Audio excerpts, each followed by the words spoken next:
offered a COVID jab, according to government advisers.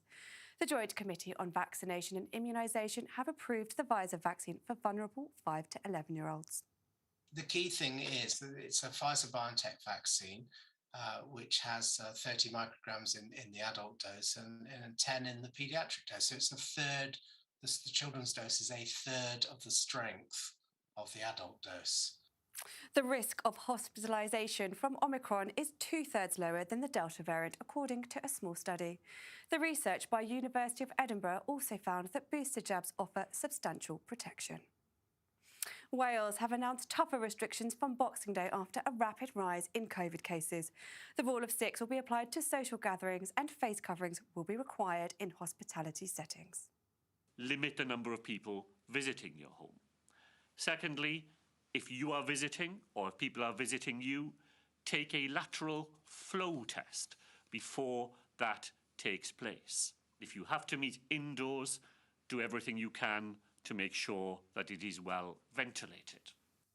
Elsewhere in the UK, nightclubs will close in Northern Ireland on Boxing Day, and a maximum of 3 households will be allowed to mix. We're absolutely alert to the challenges that could come on our health service, and that's why a number of the decisions have been taken today. And so those package of decisions are balanced, they're proportionate based on where we are today, but of course we continue to keep those measures under review. A deputy head teacher at a school in Wigan and her partner have been jailed for a string of child sexual abuse offences. David and Julie Morris filmed themselves abusing and raping a girl under the age of 13. And Manchester City footballer Benjamin Mendy has been accused of another count of rape. There are now 8 allegations against him from 5 different women. A trial's been set for early next year. That's all of your live news on Talk Radio TV. Offence archaeology on Twitter. Quite terrifying. Don't beg Jeff Bezos. Charge him, for God's sake. Have a day off. Use some common sense. People can say whatever they want. Talk Radio. Standing up, speaking out. Richard Tice. Powered by Debate. Take a chance with the Tice Man. Richard Tice. A man of impeccable pedigree. Richard Tice. Talk Radio. Welcome, and this is extraordinary. It's Tice Talk, but it's not Sunday morning. No, it's 10 o'clock.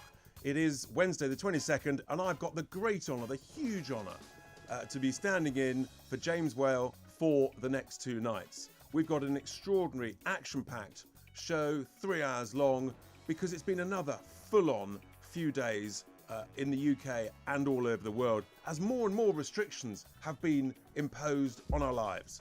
We've got a Christmas cocktail for you of festive politics, of facts, of fun and some farce alongside. We've got incredible guests with an MEP, Ben Habib, we've got Buckley Mbe, and we've got the real Mr. Christmas. Don't miss that. And I want your input because that makes a much better show. Call me, tweet me, text me. You know the numbers. And I want some answers. What's the funniest Christmas cracker joke you've ever had? But also, what's your worst Christmas experience? What was it, for example, the dreaded relative? Maybe that was a good thing last year when we were all tied down. You didn't have to see that relative that you didn't want to. We'll be learning around about the Christmas cracker history with Mr. Christmas, and I want your views about the appointment of Liz Truss as the new Brexit minister. So call me 0344 499 1000, text 87222 with the word talk, or tweet @Talk Radio. And don't forget, of course, you can watch us live. Download the app or on YouTube, Apple TV, Samsung, and so many more. This is Tice Talk. It is Wednesday evening. It's Talk Radio. Richard Tice on Talk Radio. Well, welcome. It's great to be here standing in for James Whale this Wednesday evening. And I thought I'd start off by giving an update on where we are with COVID because things are moving so fast here in the UK. It's hard to keep up with what's going on in Scotland, with what's going on in Wales, Northern Ireland, and indeed here in England. But actually, amongst all the noise, when you dig down, there's quite a lot of positive, encouraging news that I thought I'd share with you. Firstly, there's a study out, a small study from Scotland today, which is actually showing that Omicron has got a 2/3 lower risk of hospitalisation than Delta. Now, it's a small study, it's breaking, it's not yet been peer reviewed, but again, it's a positive step in the right direction. And my concern about so much of the chat in recent weeks about Omicron is that it's been full of scaremongering and quite a lot of language that frankly is just not very helpful. And when we talk about language, you'd expect to hear something better, wouldn't you, from a former Prime Minister? Yes, I know you like to listen to him. It is, of course, Tony Blair. Thanks to Times Radio, let's just hear what he had to say. Maybe, maybe not. You're eligible and you've got no health reason for not being vaccinated. You're not just irresponsible. I mean, you're an idiot. I'm sorry. I mean, that is, truthfully, you are. I mean, how can it be helpful? How can it be constructive? How can it be positive to call people that you want to encourage to get vaccinated, to call them idiots?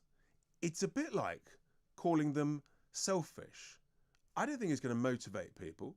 I think actually that sort of negative, aggressive, threatening language is more likely to put people off. And particularly, for example, take in London, we know that it's actually amongst some of the ethnic minorities where the take-up of vaccinations is the least. Do they really want to hear aggressive language from an elite globalist like Tony Blair? I just don't think that's the right way of going about it. Surely you'd be better to give people the positive news that the reduction in hospitalisation, severity of illness and deaths is so much greater. You can give examples of where people have been through ICU, where they weren't vaccinated, and they come out the other side and they say, actually, I wish I'd got the vaccine. That's constructive, positive information, not aggressive name-calling and language. And here's some other positive news. Hospitalisations. Why haven't we heard from ministers, for example, today, that actually admissions are down? Admissions now are lower. Daily admissions are lower than the pre-Omicron time from mid-October to mid-November. To me, that feels like good news. Likewise, people in hospital with COVID, again, actually those numbers are lower than between mid-October and mid-November, again, pre-Omicron. Also good news. Likewise, the numbers in ICU are the lowest since mid-October, again, pre-Omicron. This is positive news. It's what we hoped and what we sort of expected was the news that was coming out of South Africa, that actually all the evidence, day by day, hour by hour, is that Omicron is milder and therefore it's more transmissible, but it's not leading to the same numbers being hospitalised. And yet we don't seem to hear that positive news from any ministers or the Prime Minister. And then, of course, we had this terrifying data that infections were doubling just sort of almost every 2 days. And again, here we are, well over a week later, and actually the real number is less than half the forecast. So they're not doubling every 2 days. If they had been, then the number of infections would have been over 3 million by now. And yes, cases have risen today to their highest level, but the good news again is that actually the number of deaths of people with Omicron, we don't know what their other conditions were, what their age was, it's still less than 20. I think it's 18 or 19. And again, more positive news. The hospitalisation ratio is amongst the lowest it's ever been. It's about 1.95% of those who get COVID, with the Omicron data, the Omicron variant, and that 1.95 as a percent of those who get the variant, that's the lowest, almost the lowest of the whole period of COVID. To put it in context, last December it was about 12%. And the Telegraph was forecasting today that admissions by Christmas Day into hospital would be about 1,200 a day. Well, actually, so far, with just 3 days to go, it's down in the 800s. And yet, last January, it was 4,000. So we should draw confidence and optimism and hope from all of that. And every death is sad, but the reality is deaths have been flatlining for the last 3 weeks. And we must remember, as the First Minister in Wales and Nicola Sturgeon in Scotland, they throw around these restrictions with gay abandon, with no real sort of cognizance of the huge collateral damage that is done, the collateral cost. Wrecking pubs and clubs, businesses. This is supposed to be their busiest time of the year when they can earn some cash. It's no good waiting to January. That's the quietest time of the year. So then we look at the other collateral damage. There have been 81,000 excess deaths at home since the crisis began. There is costs to all of these restrictions over and above the economic costs. And here's some other good news. Throughout the whole of 2021 to the end of November, the deaths are exactly in line with our 20-year average. They're less than every year between 2001 and 2010. And I don't remember lockdowns and restrictions in that decade, do you? Maybe I've got it wrong. So actually, there's lots of good news.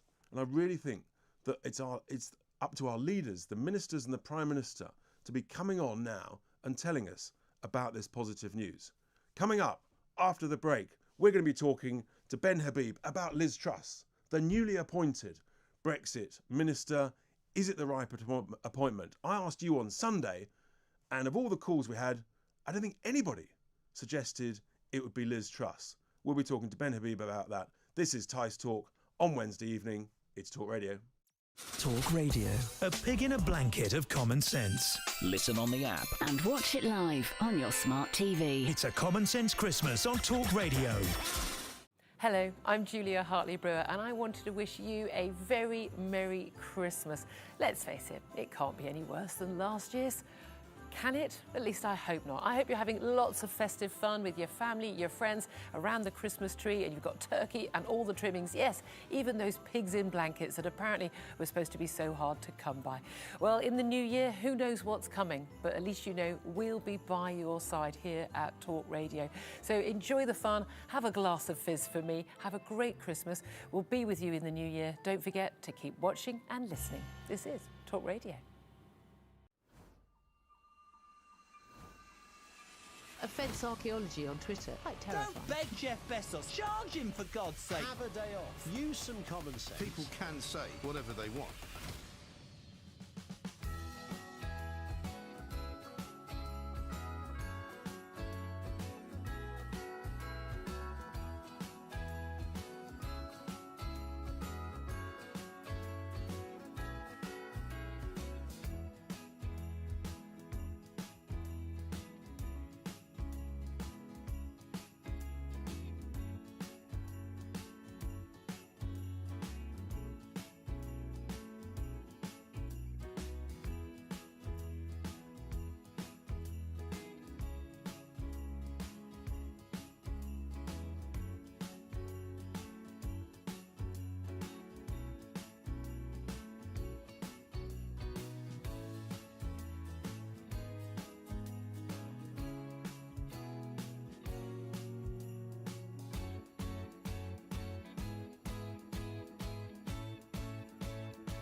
Talk Radio. Reindeer-powered common sense. Listen on the app and watch it live on your smart TV. The nation's favourite Christmas common sense station. Talk Radio. Welcome back to Tice Talk this Wednesday evening. The tweets are coming in. It looks as though I'm pleasing somebody, but you can't please everybody. One says, just here, great to hear Richard Tice on Talk Radio right now. But the other one says, why is there a con man on my radio instead of James Ware? Well, there we go. That's the joy of differences of opinion. Anyway, it's a really important week with the new appointment this week of Liz Truss as the Brexit minister to replace Lord Frost, who resigned so suddenly, so spectacularly over the weekend with what was a very pointed letter of resignation setting out he was concerned about the political direction of the government. And I asked listeners on Sunday morning, who do they want to be the new Brexit minister? And nobody said, I can't think of anybody who said Liz Truss, because of course the truth is, she's Foreign Secretary. She's also got another important post. She's Minister for Women and Equality. So she has plenty on her plate. Foreign Secretary is a full-time job, but now she's been landed with this incredibly important job of working on the ongoing and probably almost in a way never-ending negotiations with the EU about various matters to do with Northern Ireland, to do with fishing, to do with the trade and cooperation agreement, and therefore, I've got real question marks, frankly, as to whether she'll just have enough time in her diary to focus on such an important issue. But we've got Ben Habib, who is former MEP with me in Brussels in 2019. He's chairman of Brexit Watch. Ben, a very good evening. Thanks for joining me. So, have I got it wrong with Liz Truss, Ben? Is she the right person for the job? No, I think you're spot on, Richard. She has a full portfolio. To be giving her this incredibly important role at this point in time is wrong. They needed to get someone in there who had a relatively free diary, who could take this with the seriousness that is required and actually put British interests first. And I think, one of the reasons probably she's got the job is because she was looking increasingly like a threat to Boris Johnson. And frankly, fulfilling this role is a poison chalice. She's not going to succeed. Right. She's not going to get a good result from the protocol. So you the think... United Kingdom... Sorry, go on, yeah. So essentially you think that it's almost like a sort of a poison pill, a hospital pass from the Prime Minister? Oh, absolutely. Absolutely, it's a hospital pass. It's actually, I think, one of the reasons why Lord Frost resigned. There's a notable absence of the mention of the Northern Ireland Protocol in his resignation letter. And that's what he was absolutely focused on. Everyone knows there's no elegant solution to the protocol, given where we are at the moment, and the lack of courage our government has to exercise or invoke Article 16. So in the absence of having the courage to effectively, in the context of the protocol, walk away without a deal, in the absence of that courage, we know that the United Kingdom's government is going to slide into another surrender to the European Union, as it did over the withdrawal agreement, as it did over the TCA. And she's going to have egg all over her face in the next few months. So do you think that the EU probably already know that this appointment is essentially a reflection of the fact that Boris Johnson and Liz Truss would not be prepared to walk away? And of course, that was the failing, wasn't it, of Theresa May's whole negotiating team and negotiating strategy, that the EU knew that they would never walk away, and so they just ground them down. Absolutely. And the same for Boris Johnson. We all think of Boris Johnson as the great Brexiteer, but actually last year he set 3 deadlines, all of which were missed by the European Union in terms of reaching a new trade deal. And yet he never walked away. Yet he never walked away with WTO. So when the TCA, the Trade and Cooperation Agreement, eventually emerged on Christmas Eve, almost exactly a year ago, it was a lousy deal. And that's why he bounced it through Parliament. And we haven't really fully experienced the adversity of that awful deal yet, because COVID is somehow, masked the effects of most things, including our relationship with the EU. But absolutely, we're going to buckle on the protocol. And the first place we're going to buckle is on the European Court of Justice having supremacy over Northern Ireland. Because actually, I felt that the EU were a bit worried that Lord Frost might actually trigger Article 16 of the protocol. He was standing firm, he was negotiating harder than anybody else had, and that therefore this change is it's a massive shift. It really is. And yeah, I was beginning to lose faith in Lord Frost. I had a lot of faith in him at the beginning of 2020, and as we went through 2020, I noticed the way he was slipping. But it might well have been that it was the Prime Minister behind him that was slipping. And you could be absolutely right, Richard, that he wanted to invoke Article 16, which, by the way, for listeners, is not some kind of nuclear button. It is a sensible legal measure designed to suspend parts of the protocol in the event that Northern Ireland needs protection from the protocol. It is an entirely legitimate, indeed necessary, invocation for the protection of our country. But it could be that he wanted to do it, but the Prime Minister behind him simply didn't have the courage. And I think Boris Johnson is an incredibly weak individual. He wants to be this Churchillian character, but actually he's swayed by not just winds that change, he's swayed by the slightest change in direction of the breeze. And so, you know, he could have been the ultimate cause for Lord Frost to resign, and why he's got Esther McVey, not Esther McVey, so I was going to say Esther McVey should be the lady who's in charge of negotiations. I'd already prepared that answer for you in case you ask me who I think should be leading negotiations. He's appointed a guy called Chris Heaton-Harris under Liz Truss. But again, I just don't think that they've got the strength and the depth. No. And you know, you need someone tough. It was interesting when I asked people the question on my Sunday show, Ben. You know, lots of great names came forward. People like Steve Baker and people like John Redwood. You know, who were sort of strong Brexiteers from the ERG, who would actually have really, that would have woken the EU up. And it would have done. John Redwood would have been in first class. Yeah, Absolutely. that's right. I don't think he would have messed around, because I said back in mid-October, Ben, that Lord Frost should set a deadline for these protocol negotiations of mid-November, otherwise we walk away. Because without a deadline, the EU will just push and push and push and nudge it on. And here we are. And here we are. And it is right, isn't it, that it was rumoured that Lord Frost had already conceded on the role of the European Court of Justice. Could you just help us a little bit on your understanding of where that had got to and the importance of that?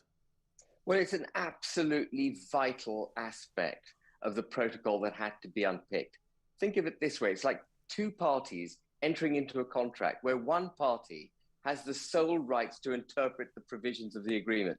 In other words, we have effectively surrendered all aspects of the deal relating to the Northern Ireland Protocol to the interpretation of the EU. Frankly, Richard, it doesn't matter what the protocol says, because the ECJ can interpret it as they wish. And there are 800 odd European Union regulations now which bind Northern Ireland. If you're a British citizen and you fly from the mainland to Belfast, your rights as a British citizen vary. You no longer have the same protections in Northern Ireland that you do in Great Britain. And that is an unacceptable position for any sovereign state to be in. So it's an absolute prerequisite of any negotiations that the ECJ is utterly removed. And that is something the Prime Minister was already rowing back on. And it was one of the critical things about, you know, the whole relationship. It's one of the reasons that people voted for Brexit. And of course, I think the other concern I have, Ben, is that the impact that this has on what will be never-ending negotiations over fishing rights in the Channel and elsewhere in the North Sea. And again, it just feels like a sign of weakness, a sign of lack of focus on the detail, and a lack of willingness to be able to say, no, enough's enough, that's it, we're done, we're walking away. Yeah. At the end of the day, Prime Minister Boris Johnson is a multilateralist. He doesn't, as far as I can say, and I hope someone stands up and corrects me, I don't think he believes in the United Kingdom's ability to go forth as an independent, sovereign, trading nation. He fears it. He wants us to work continuously in multilateral cooperation with the EU, with the United States, with other global bodies, the WHO, whatever it might be. He derives comfort from having other people alongside him. So he's never going to put the United Kingdom's interests over and above, and if necessary, to the detriment of the EU's. He's not prepared to do it. Yeah. But that's what the Prime Minister of the United Kingdom should be doing. I sort of view it slightly differently. I just think he always likes to be liked, and he always likes to be sort of have the bonhomie and things going well. And I think he basically is not a brave man. He doesn't like being in the middle of a difficult, tense, tough negotiation. He doesn't like the idea, I mean, you know, you're in the world of business, as am I, where occasionally actually you just have to respectfully get up and walk away from the table and say, look, we agree to disagree, folks, so we're off. And that's just not his style at all. There's not a deal in the world from which I'm not prepared to walk away if the terms aren't right. You've got to be prepared to do that. And you're quite right. He's a weak man. He wants to be liked. And I mean, it's a multilateralism. It's a desire to be popular. But, you know, we've seen it, and I've said it earlier in this conversation. He blows with the breeze. He changes direction with the breeze, not just with the winds. He changes direction with the breeze. And that's no way for a prime minister to be. Well, and sadly, we're seeing it. I mean, moving away from the EU negotiations, we're seeing that, Ben, aren't we? With the with the whole sort of approach to COVID restrictions. You know, he blows with the wind, and he doesn't have the courage to stand up to the scientists and say no, enough is enough. I mean, just moving on to that, what are your sort of fears about what happens between Christmas and New Year here in England? Well, I'm delighted if what I've read is the case, that Rishi Sunak, in cabinet the other day, forced the Prime Minister to wait for further numbers on hospitalizations before taking more draconian measures to lock down the country. I'm delighted that Rishi Sunak did that, because within days of the cabinet standing up effectively to the Prime Minister, Rishi Sunak, fighting that cause, we've seen that actually Omicron, like the South Africans have always said, isn't as virulent as the Delta variant. And the impact it's having on hospitalizations and serious illness is not that severe. And actually, Omicron, I think, is the end of the pandemic. It is the end of the pandemic because you've got something that is spreading incredibly quickly, but it's actually not killing. And that's terrific, because we're all going to get this, at last, something that I think even Whitty and Valance are going to have to agree on, herd immunity. We're going to get it. Yes, and essentially, we're all going to develop natural antibodies because so many people are getting it so quickly. Absolutely. But it does appear to be milder. Well, I mean, I certainly hope that you're right. But of course, meantime, Ben, the devastating impact on, we see it in central London and towns and cities up and down the country, on pubs, is just absolutely huge. They're quiet. So many people are cancelling at this, what should be their busiest time of the year. Oh, absolutely. I mean, we've seen that. I mean, London typically goes quiet about now, but it's been quiet for the last 10 days. Last weekend, it was dead. I was walking around London, the last weekend shopping before Christmas, and it was dead. And that is an awful, awful position into which to put the capital of our country. We needed people out buying, sustaining the retail sector, sustaining hospitality, leisure. It was a great time to be filling coffers and therefore generating money for the exchequer, which is so desperately needed. Desperately needed. Ben, thank you so much for those comments and thoughts on the Northern Ireland Protocol, on the appointment of Liz Truss as the Brexit Minister. That was Ben Habib, former MEP, chairman of Brexit Watch, and a businessman in his own right. Well, coming up after the news, we want your calls. Give us a ring, 0344 499 1000. Your views on Liz Truss, your views on the comments from Tony Blair, or with a bit more festive spirit, your extraordinary Christmas experiences, the great cracker jokes, the worst cracker jokes, the biggest disaster over Christmas. And then later on in this hour, we're going to be talking about the sham elections that took place over the weekend in Hong Kong. Really significant, really serious. With everything else that's been going on, it hasn't had the coverage that I think it deserves, because of course, Hong Kong is such an integral part of what the UK stood for, our democracy. And of course, we essentially signed that deal back in '97 with China. They reneged on it, and the implications for democracy in Hong Kong are so serious. Stay with us. There's a long time to go on the show. It's Tice Talk, Wednesday evening. It's Talk Radio. Talk Radio, a pig in a blanket of common sense. Listen on the app. And watch it live on your smart TV. It's a common sense Christmas on Talk Radio. Hello, I'm Julia Hartley-Brewer, and I wanted to wish you a very Merry Christmas. Let's face it, it can't be any worse than last year's. Can it? At least I hope not. I hope you're having lots of festive fun with your family, your friends. Reason re-engineered. Richard Tice On Talk Radio. Listen on DAB+. On your smart TV. From global current affairs to the issues that hit closer to home. Richard Tice. Fighting your corner on Talk Radio.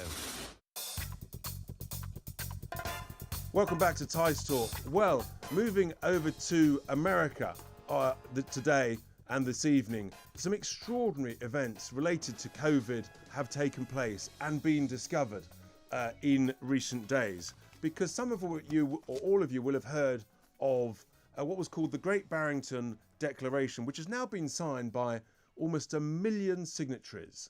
It was launched on the 4th of October 2020 by 3 eminent professors, some of the most eminent epidemiologists around the world.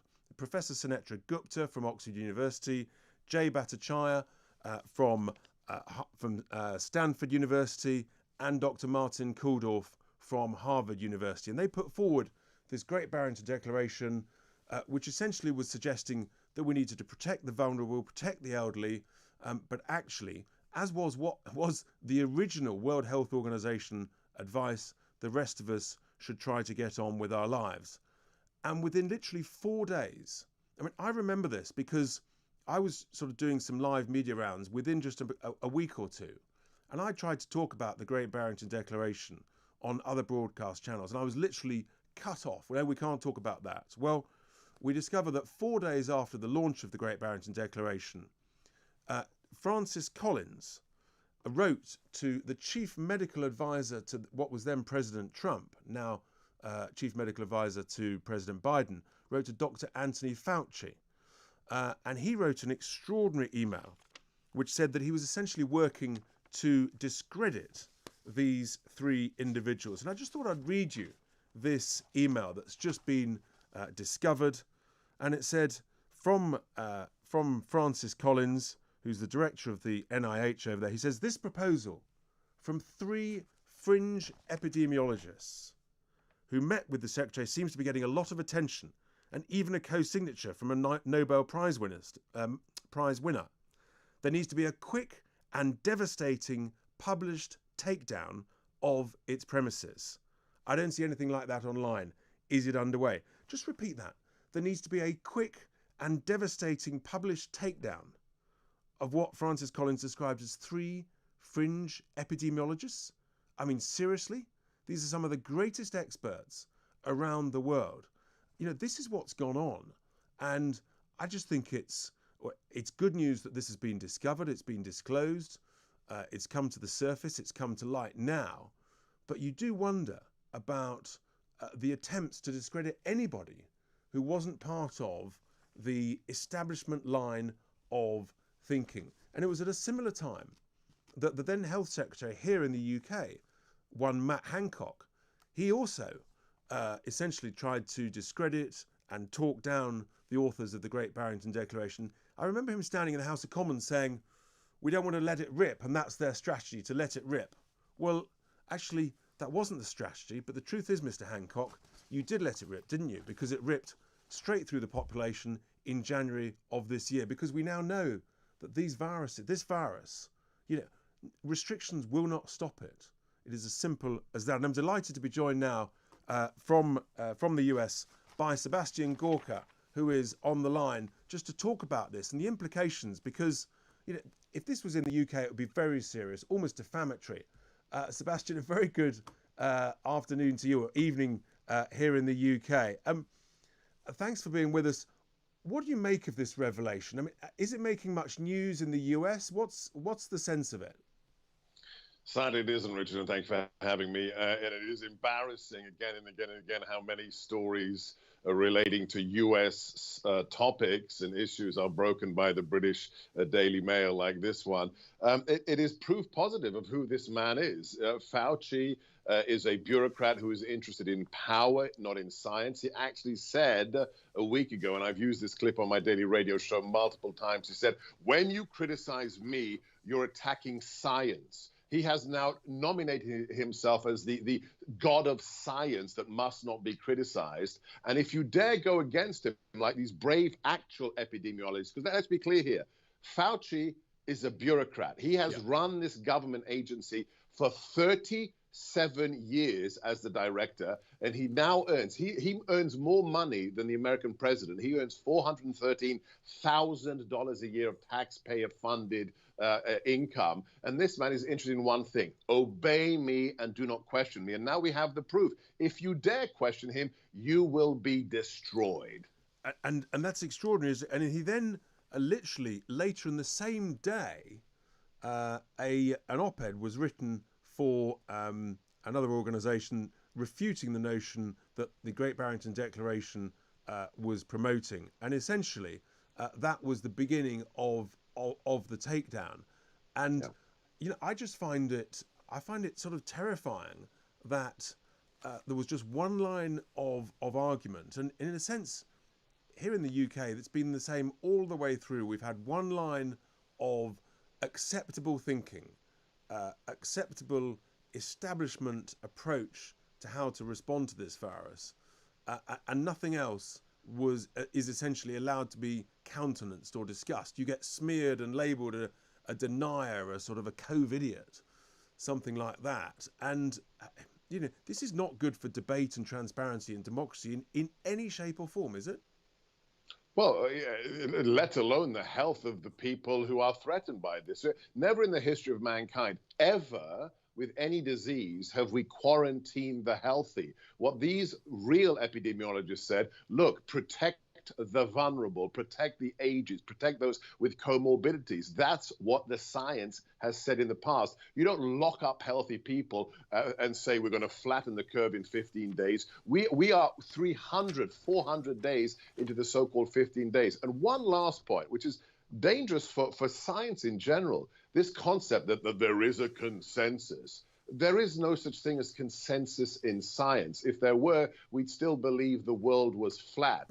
Science is the art of asking a question. Science is a methodology. I'm not a medical doctor, but I'm a PhD, and I know that science is not about taking a vote. Do you agree with Anthony Fauci? No, it's about asking questions based on data. And whether it's quote unquote climate change or global warming, or whether it's herd immunity, it's not a question of who has the greatest numbers of supporters or whether you speak with one hymn sheet.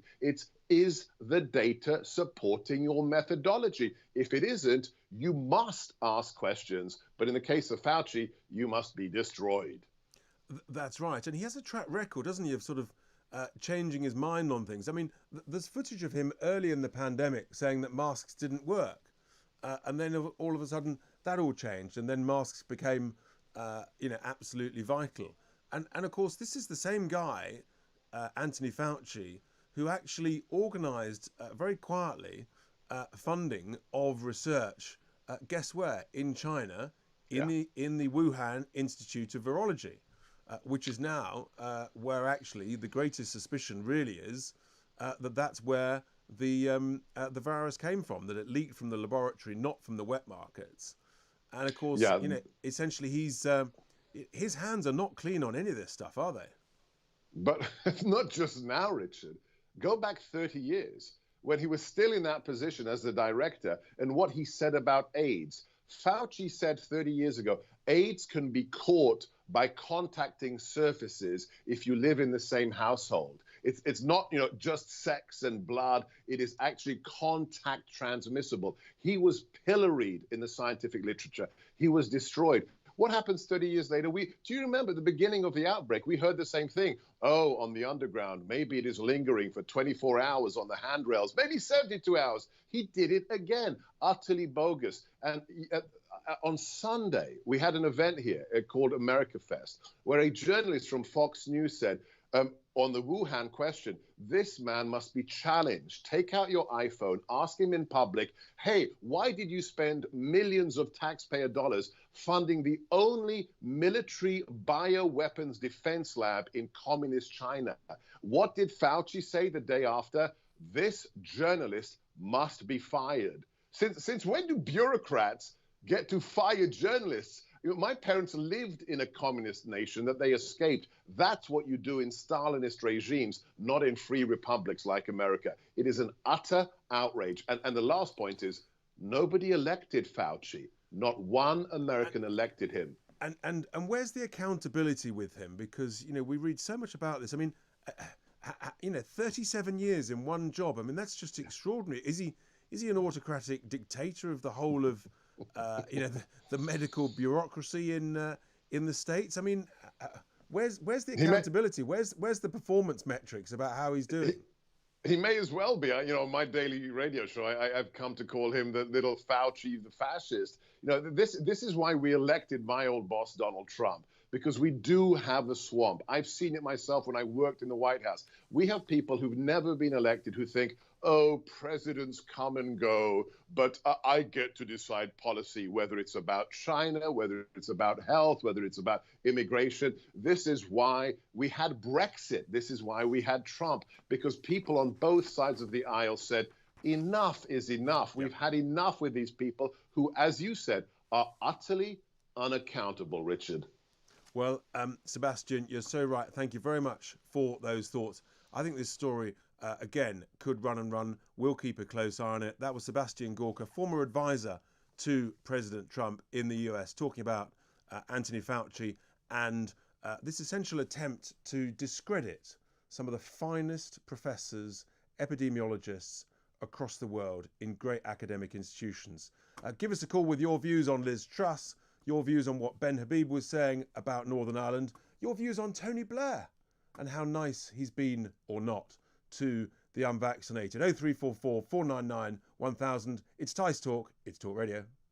Talk Radio. A pig in a blanket of common sense. Listen on the app. And watch it live on your smart TV. It's a common sense Christmas on Talk Radio.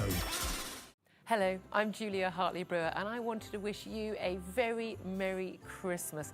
Let's face it can't be any worse than last year's. Can it? At least I hope not. I hope you're having lots of festive fun with your family, your friends, around the Christmas tree, and you've got turkey and all the trimmings. Yes, even those pigs in blankets that apparently were supposed to be so hard to come by. Well, in the new year, who knows what's coming, but at least you know we'll be by your side here at Talk Radio. So enjoy the fun, have a glass of fizz for me, have a great Christmas. We'll be with you in the new year. Don't forget to keep watching and listening. This is Talk Radio. Offence archaeology on Twitter. Quite terrifying. Don't beg Jeff Bezos. Charge him, for God's sake. Have a day off. Use some common sense. People can say whatever they want.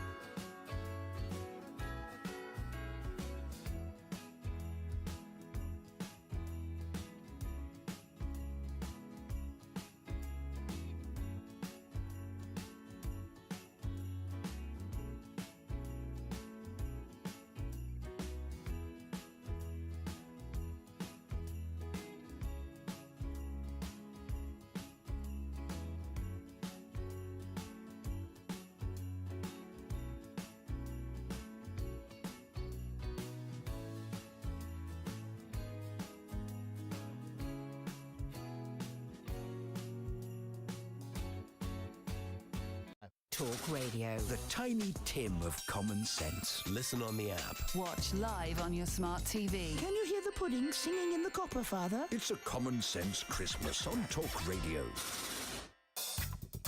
Welcome back to Tice Talk this Wednesday evening. At the top of the hour, in the second hour of the show, we're going to be talking about the sham elections that took place in Hong Kong over the weekend. But we're going to go to your calls now on what we've been talking about so far. We've got Terry in St Helens. Terry, good evening. How are you doing? What would you like to discuss with me?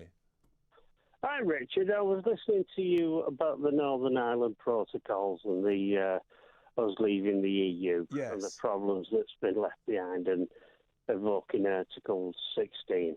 Well, I think there's no other solution that there's got to be a united Ireland, and I think that's what the majority of people want in Ireland, and I think that's what should happen, because there's no way there's going to be a hard border between Southern Ireland or Ireland and Northern Ireland, because it will just start all the troubles off again. And this fudge that Boris has come up with, which is it's going to be in the North Sea, the border. Yes, I mean, it's not essentially not going to accept that. Look, there may well be a majority in the Republic of Ireland for a united Ireland, but of course that's clearly not the case in Northern Ireland, and the whole point is that has to be a matter for the people of Northern Ireland, and that's clearly that will be an ongoing debate, and who knows where that will end up. But the whole negotiation of the issue of the trade border between Northern Ireland and the Republic of Ireland, and essentially how to deal with that. Essentially, remember back to when Enda Kenny was the Taoiseach just after the Brexit referendum, and he said, with goodwill and technology, we can deal with the border. Then he was, of course, replaced by Leo Varadkar, and he essentially weaponised that whole negotiation, and in conjunction with the EU, they saw that as their, essentially the greatest negotiating leverage, the biggest weapon they had to really deliberately complicate the whole negotiations and essentially to trap Theresa May and her negotiating team. And I thought it was interesting also, Terry, you see, even the EU's own expert, the EU had a guy called Lars Carlson who produced a report into this, which was called Smart Borders 2, I think it was called, that came out in about, I think he produced that in about 2017. And he said, with technology, you can actually provide a solution to this hard border. And so have they come up with this solution now? No, that exactly. They've had a long time they've had plenty of time. You're quite right, Terry. There isn't one. I will tell you there isn't one. Well, maybe here's the solution. When did you last get a parcel delivered to you from Amazon or from DHL, someone like that? Oh, very, very frequently, Richard. There you are, very frequently. Well, that's called technology. So the truth is, you have an app on your phone. You know exactly where the device is from the moment it leaves the factory, goes through the depot. But what you're missing there, Richard, is who pays the duty and who has the regulations. Oh yes, but I'm not missing that at all because what isn't imported. Because the firms trying to send an Amazon parcel to another country where it will have all the checks. But it's the responsibility. It's the responsibility of the vendor to put on the package what's the duty and to ensure that is paid. So and most of the trade that goes across that border, it's not consumer to consumer, it's business to business.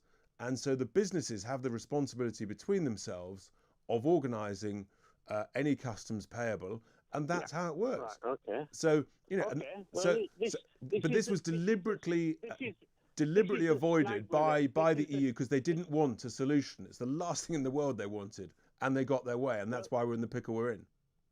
Well, this is a snag with it, Richard, because if you've got islands and you've got that border, and nobody controls that border, and the VAT is less in Ireland than it is in Northern Ireland, you can just cross that border and there's no customs checks or nothing. And this is the problem with, you've got an EU country and a non-EU country, and there's a border that isn't controlled. And you're saying it's going to be done by technology. Yeah, well, and even but the point is, Terry, even the EU's own expert said it could be done with technology.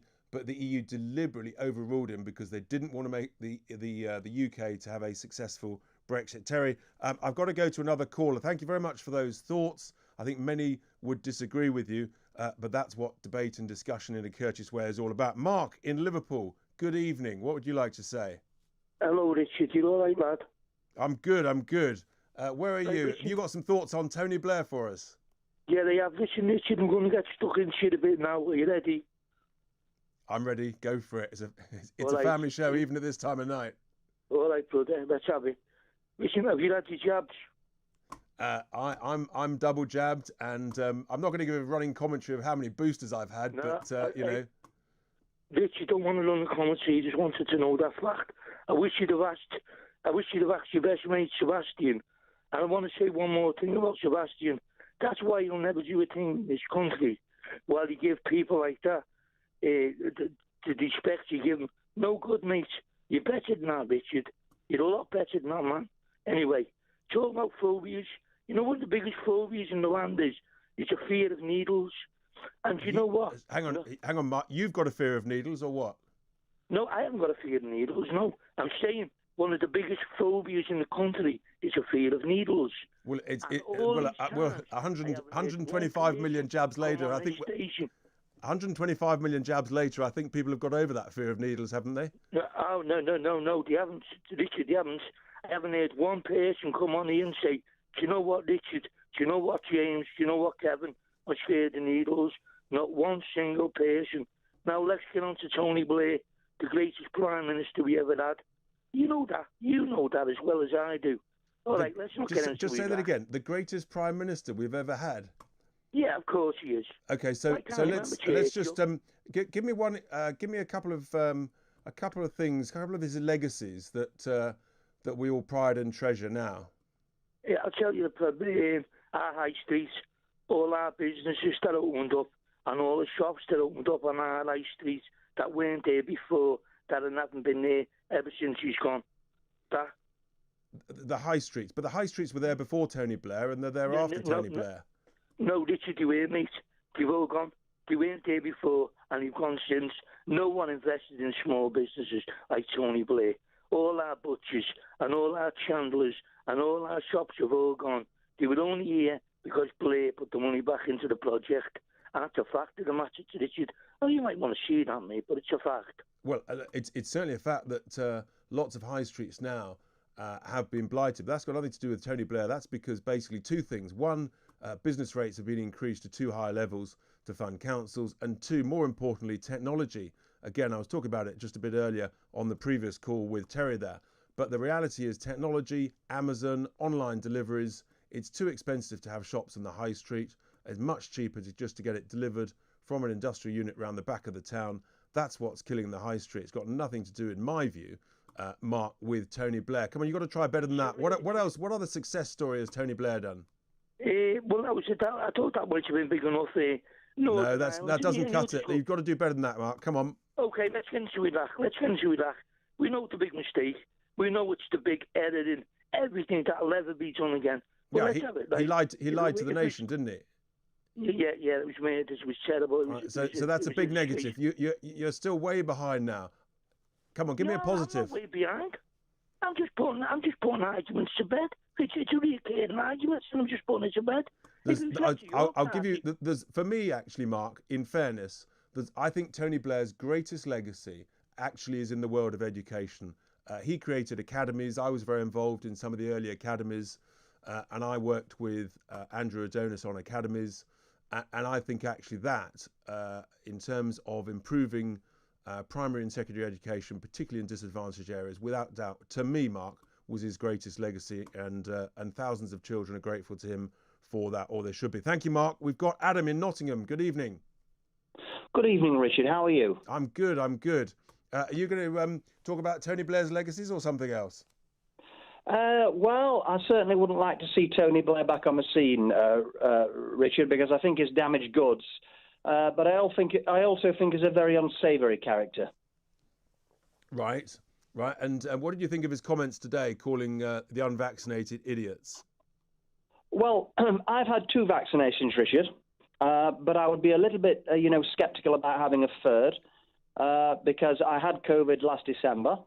I felt pretty rough for probably 10 days, fluey. I recovered. But I must have some kind of T-cell immunity or memory immunity, not just the innate antibody immunity. And that's what concerns me, Richard. What concerns me is that it seems the only game in town appears to be COVID. And you've got people suffering grievously up and down the country from all manner of illnesses and ailments. And it seems to me that COVID has almost become a cult. It has, and unfortunately, the National Health Service has, for large parts of this crisis, has become the National COVID Service.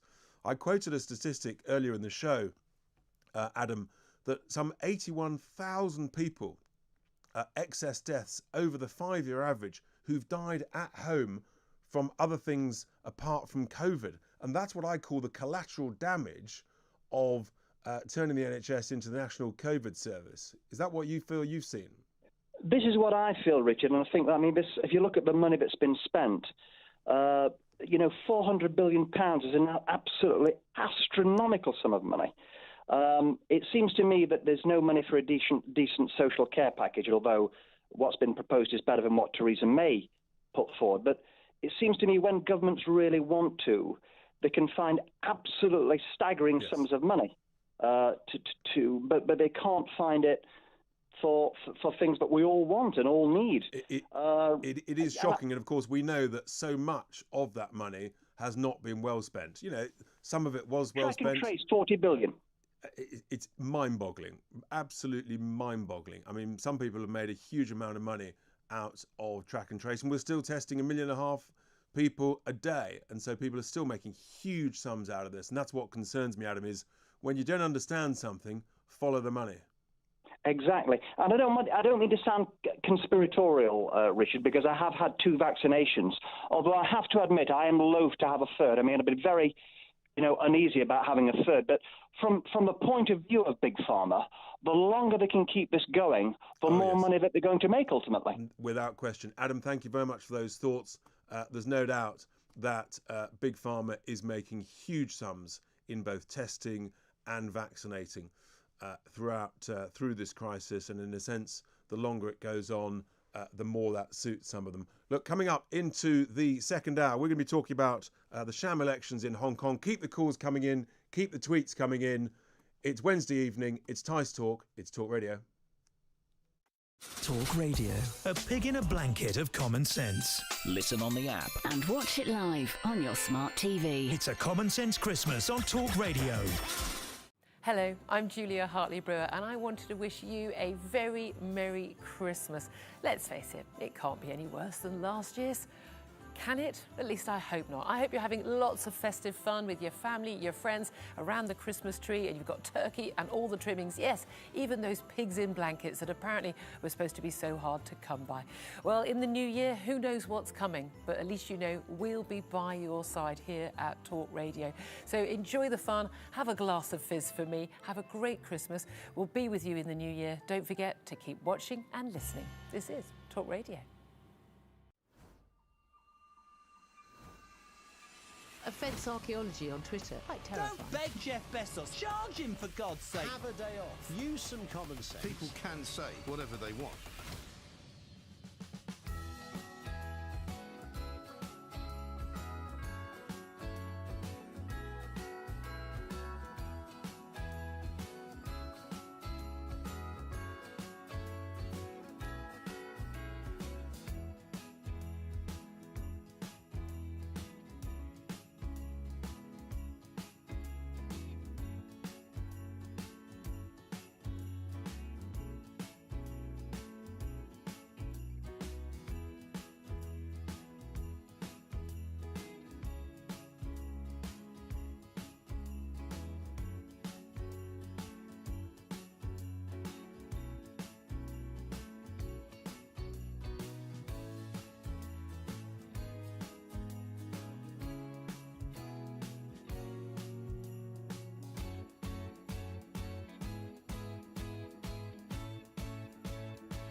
Talk Radio. Standing up, speaking out. Richard Tice. Powered by Debate. Take a chance with the Tice Man.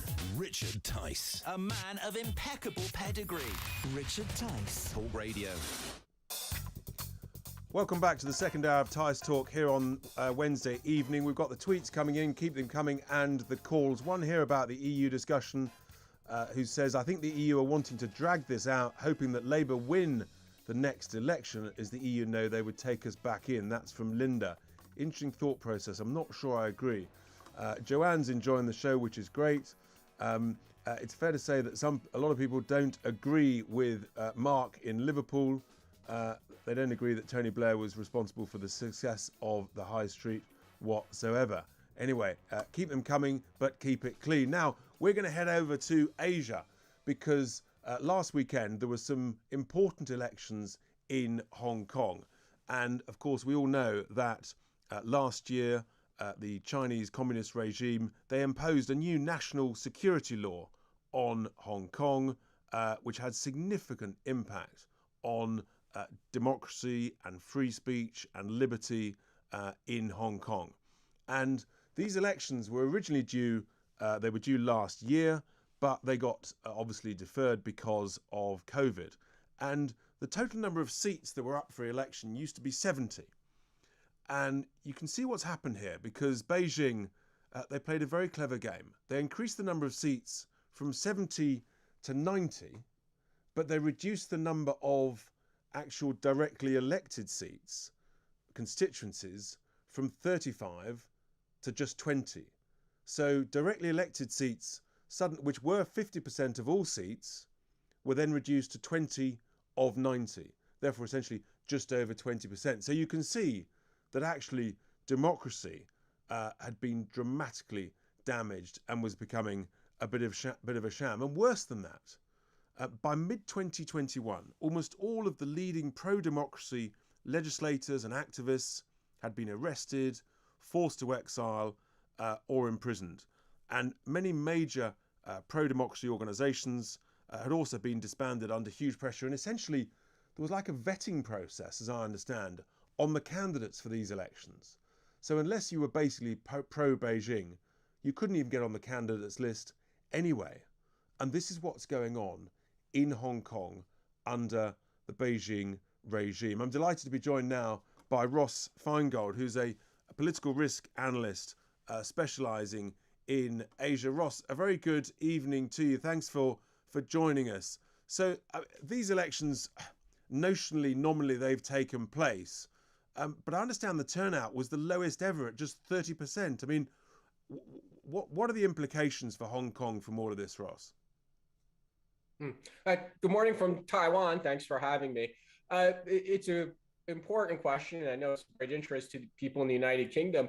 You know, what it probably shows is that among the public, given the low turnout, this is probably the ceiling for now of people who support these recent legal changes, whether it's the imposition of the national security law or this new electoral system. You mentioned the delay in the election, and that did give both the Hong Kong and central governments additional months to change the election system. And you used the correct word. It's a vetting process.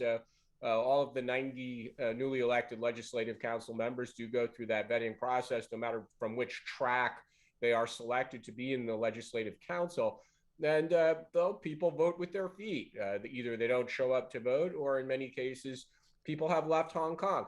One thing to keep in mind, though, because we read a lot of media coverage of the outbound migration from Hong Kong. Right? Those are the people who dislike it and they don't want to stay. Obviously, some people stay. And then the other interesting thing is that there will be migration from the mainland into Hong Kong, and these will be people who obviously self-identify as being comfortable with the new system. So I'm often asked, is democracy in Hong Kong dead? Well, as it used to exist, sure, as the election process is used to exist in Hong Kong, campaigning, people debating, that's changed forever. And so you think that's really gone forever? You don't think now, post these elections, that actually the Beijing regime might sort of lighten up a bit and in a sense give a little bit more space for some form of democratic debate? Because essentially they've rigged the numbers now. They've secured what they want in the legislature.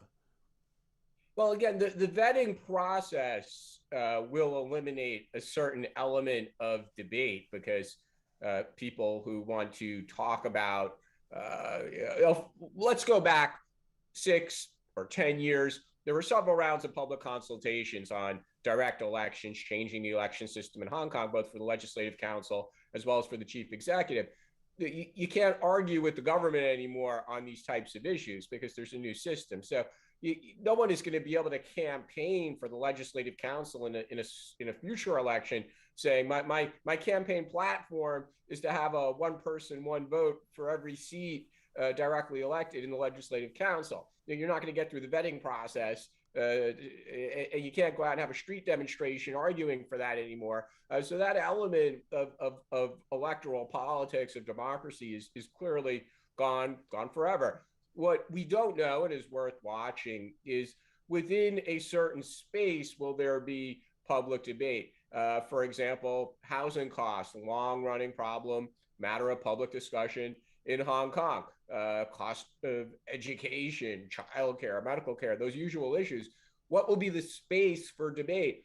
I'm expecting that there'll probably be some politicians that have traditionally been associated with the pro-democratic camp in Hong Kong will probably test what the limits are for that kind of public debate. I suspect there'll probably be some who say, well, maybe for the good of the 7-8 million people who live here, we should participate within these boundaries and talk about those issues. So it wouldn't be a surprise if over time there's a bit of fracturing within the pro-democracy camp where some politicians will return to the process just so they can participate in the public policy. Amongst the sort of pro-democracy activists, what's the mood? Are most people, is it too frightening? Are most people essentially giving up? And you then touched on the issue of essentially migration of pro-democracy people away from Hong Kong, and we'll come on to that in a second. But what's your sense of the mood from what you're hearing and seeing? Well, the mood is sad, dire. Many have left Hong Kong. They've moved to London or Washington, D.C. or other places around the world. They continue advocacy, and we see a lot of that with foreign governments. I expect we'll continue to see sanctions and criticism. There's a joint statement issued after the election by several governments. I expect we'll see more of that. So there's still a lot of enthusiasm for advocacy. Whether that's sustainable over time is also something worth monitoring. And obviously, quite a lot of people are leaving Hong Kong, and the UK made an offer that Hong Kong citizens with British national overseas passports could apply for a 5-year visa to come to the UK. And our own government predicted that over about 5 years, some 300,000 plus their dependents may come. And I think I'm right in saying that about in the first 6 months, 65,000 people have already applied for that visa. I haven't seen any more recent numbers. And I guess also they're applying to go elsewhere, possibly Canada and other places. Yeah, again, as I mentioned earlier, people vote with their feet in these situations. If they don't like the system and they want to live in a more democratic society, they have the financial means, that's important as well, then they will leave. But China and Hong Kong will replace, to the extent they need people in a certain industry, for example, they'll just recruit from within China. So I don't think policymakers in Hong Kong or China worry about that, even though they'll publicly go through the motions of complaining about the UK welcoming Hong Kong residents who have BNO passports. But ultimately, I don't think it's something of concern to Hong Kong and central government officials. From a strategic perspective, I think they're happy to see people who don't like it leave. It just serves their interests as well. I mean, could you see those numbers growing dramatically to 1 million or 2 million? Essentially, BNO citizens leaving Hong Kong? I would say the likelihood is low simply because if people really dislike it, they don't like the national security law or the new election system, then they're probably leaving or preparing to leave at the moment, not 2 or 3 years from now. And for those who want to stay because they're not interested in politics or making money is the priority, then over time they'll have even less incentive to depart. So in many ways, it's unfortunate. It's sad to see the end of democracy and the end of the space for public discussion, of course.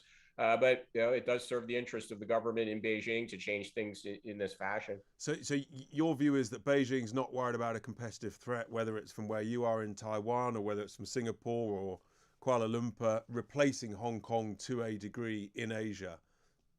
Well, they're certainly worried about the international financial center or business center aspect of that. And of course, there's a lot of media coverage for multinational companies and expatriates. But to the extent that Hong Kong serves the mainland as a financial center, a legal center, accounting center, logistics center, again, if people leave, then they could easily be replaced by people from China.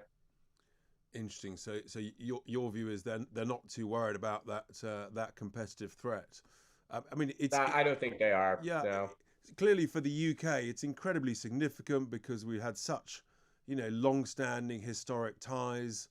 In a sense, we created the platform, the foundation from which Hong Kong grew into such an incredible success story in such a short period of time, with a very entrepreneurial, low-tax, sort of light-touch regulatory environment. I mean, it's sort of a beacon of enterprise and capitalism and growth, and sort of an example to the world. And it just feels, I think, to many of us in the UK that is so under threat. And I think there's a sense here that we may well there may be many more who decide actually to come to the UK or indeed possibly go to Canada.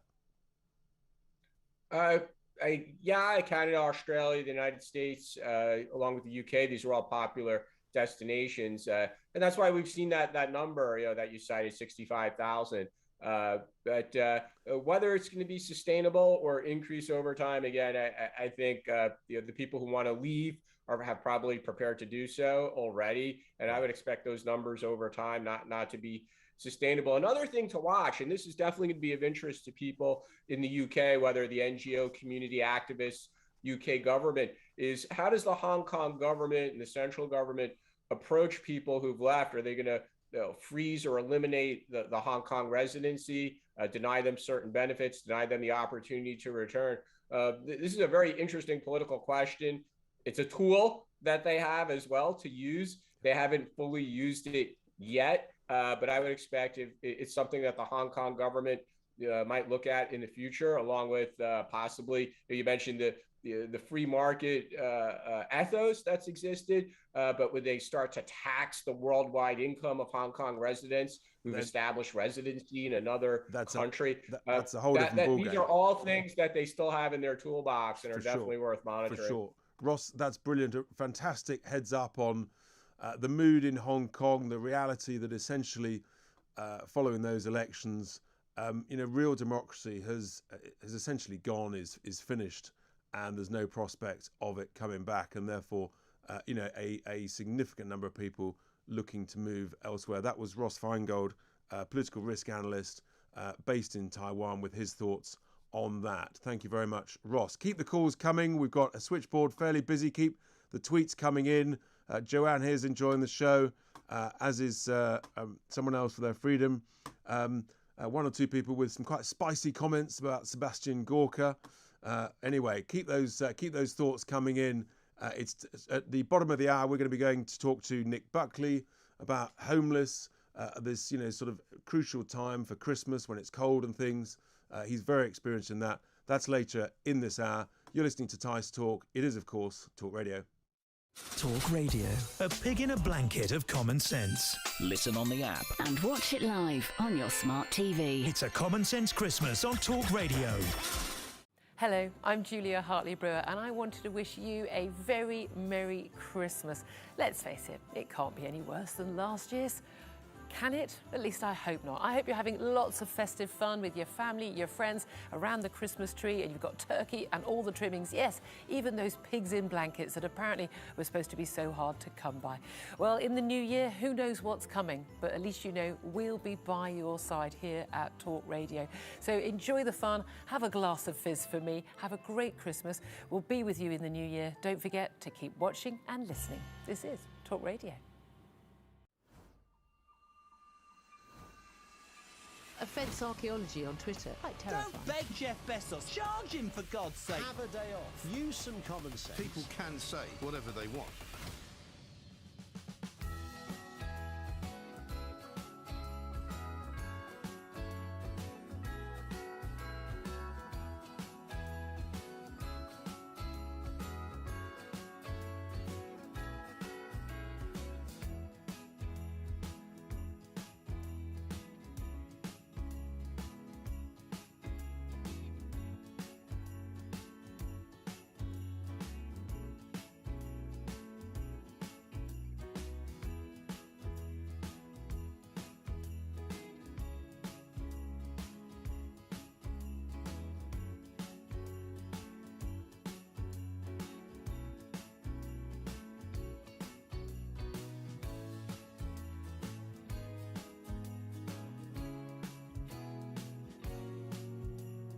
Christmas on Talk Radio. Listen on DAB+.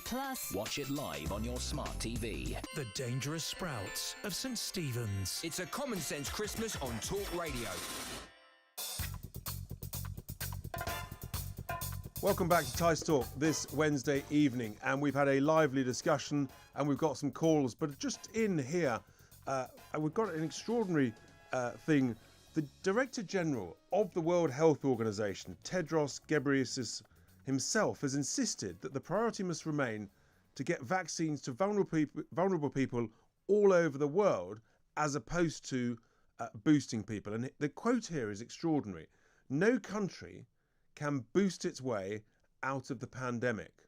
Now that seems to fly somewhat in the face of what we're doing in this country, for example, which is dramatically accelerating the booster program. It seems to fly somewhat in the face of what Tony Blair is suggesting. And I think we shouldn't lose sight of that. The Director General of the World Health Organization saying we cannot boost our way out of this pandemic, even though Israel is now literally just embarking on a fourth dose for all of its citizens. And yet we know that this Professor Sarah Gilbert, who designed the AstraZeneca vaccine, she wrote recently that, again, we should be giving vaccines to the developing nations and not using them as boosters. Well, let's take a call. We've got Dave in Southend. Dave, good evening. What are your thoughts? Good evening, Mr. Tice. Firstly, I'd like to say I'm glad you're on tonight, not that odious man. Wow. I normally switch off by now, but as I heard it was you, I stayed on. Secondly, thank you for fighting for our freedom, just like all the rest of you guys on Talk Radio. We're battling on. It's not easy, but we're battling on, Dave. Don't give up. Don't give up. We're not all snowflakes like what's out there at the moment. The fact is this. Firstly, Tony Blair, the man is the biggest lowlife, and he's got a lot of British soldiers' blood on his hands, and he needs to shut up and go away. And basically, don't give him airtime. Don't talk about the man, because that's what he wants. And there is, although Dave, there is a thing. There's that expression, isn't there, that actually sunlight is the best disinfectant. No. The only good thing about Tony Blair is not talk about him. Don't talk about him, and people like him and Meghan and Harry go away, because that's what they want. They make these comments so that you talk about them. So don't talk about them. And thirdly, as regards China, don't talk about that odious country at all. I don't want to hear about them. And we've got a bit of a hypocrite situation here. You're talking about the way China acts towards things. We're no different in the West at the moment, the way we're having our rights taken away and the way our governments are mandating disgusting behaviour against their citizens. So we're no different than China, and we can't keep banging China for doing exactly the same what we're doing. Well, hang on, Dave. There is quite a significant difference. I mean, whether we like the results that our elections give us, we do actually have broadly free and fair elections, and yes, you end up with, in a sense, what we voted for. The thing about China, and we have to talk about China because not only have they essentially destroyed democracy and freedom of speech in Hong Kong, but also you look at the genocide that's going on with their treatment of the Uyghur Muslims. And let's remember, of course, it's China that's actually responsible for COVID across the world. And of course, it's China that's now making huge sums, selling us PPE, selling us all the testing kit. China is a massive global power. We can't ignore them, Dave. I understand that, Mr. Tice. But what I'm saying to you is that our politicians will not deal with China. The only way to deal with China is do not trade with them at all. Pull all our Western companies out, give them tax incentives to come back home or whatever, and crush them economically. But I'm sick and tired of us banging on about China. I don't care about the Chinese people. I couldn't give a monkeys. I only care about my country. And when I see my politicians doing no different, in a different way, mandating and doing disgusting things and taking away my right as a person in my country, I think stop going on about China, start acting like what we used to be, a democratic country. We certainly should be a democratic country, and I share your frustrations about the withdrawal of our civil liberties, our freedom of speech, our rights through this crisis, which has been absolutely catastrophic. But we have to talk about China because they are so significant. And you're right, we've actually become over-reliant on them in terms of providing cheap goods. They sell us, of course, if you look at energy policies, they sell us the bulk of the solar panels that we buy. And there's so many other things. Dave, I'm going to have to move on to another call, but thank you very much for those thoughts. Dave, not a fan of trading with China. But in Hackney, we've got Richard. What would you like to say, Richard? Maybe you're a fan of trading with China or something else. Yeah, hi. Thanks for and also a great show. I second what the last caller was saying about the good job that you guys are doing. And also with James Well, actually, 2 nights ago, I got called an idiot over and over and over again, quite abusively. So this kind of resonated with me. This Tony Blair statement that he's made. But I do think you should talk about it because I think it's all just a marketing campaign. It's just designed to kind of discredit people who don't take the vaccine. And really what I wanted to talk about today was that, why I feel I'm somebody who hasn't had the vaccines, but I also wanted just to, say publicly that there is a good reason why I haven't had the vaccines. And I think a lot of people who haven't had vaccines or might have had just 1 or 2 are not going to have the additional ones that are going to be, enforced on everyone every year. I think the government mentioned there's going to be 4 per year. They're not idiots, and there's often good reasons behind it. And I think that's the whole point about freedom, is that the information's out there, and then people can make their own choice, their own judgment. And the reality is, COVID's with us for a very long time. It's years, potentially the rest of our lives, and people will have to make those judgments. My real focus, though, for me, Richard, there is still too much discussion about the vaccines when actually we know 125 million jabs later, when we were promised it was 15 million jabs to freedom, we know that actually the vaccines don't end the crisis. They reduce, there's no question, and IBM, they reduce the severity of hospitalizations and the risk of death. They don't eliminate it, but they dramatically reduce it. But the only way we get out of this is that additional line of defense from treatments. And this is why I keep banging on about we've got to have more discussion from our leaders of the treatments that are emerging week in, week out now. And that's why actually, Richard, I was very disappointed to hear today, it's not until the early new year that some of these new treatments like molnupiravir, that we're going to have sufficient quantities to be able to get them out into across the country, into hospitals and pharmacies and GPs, because that's what we need. We need that extra line of defense, the treatments.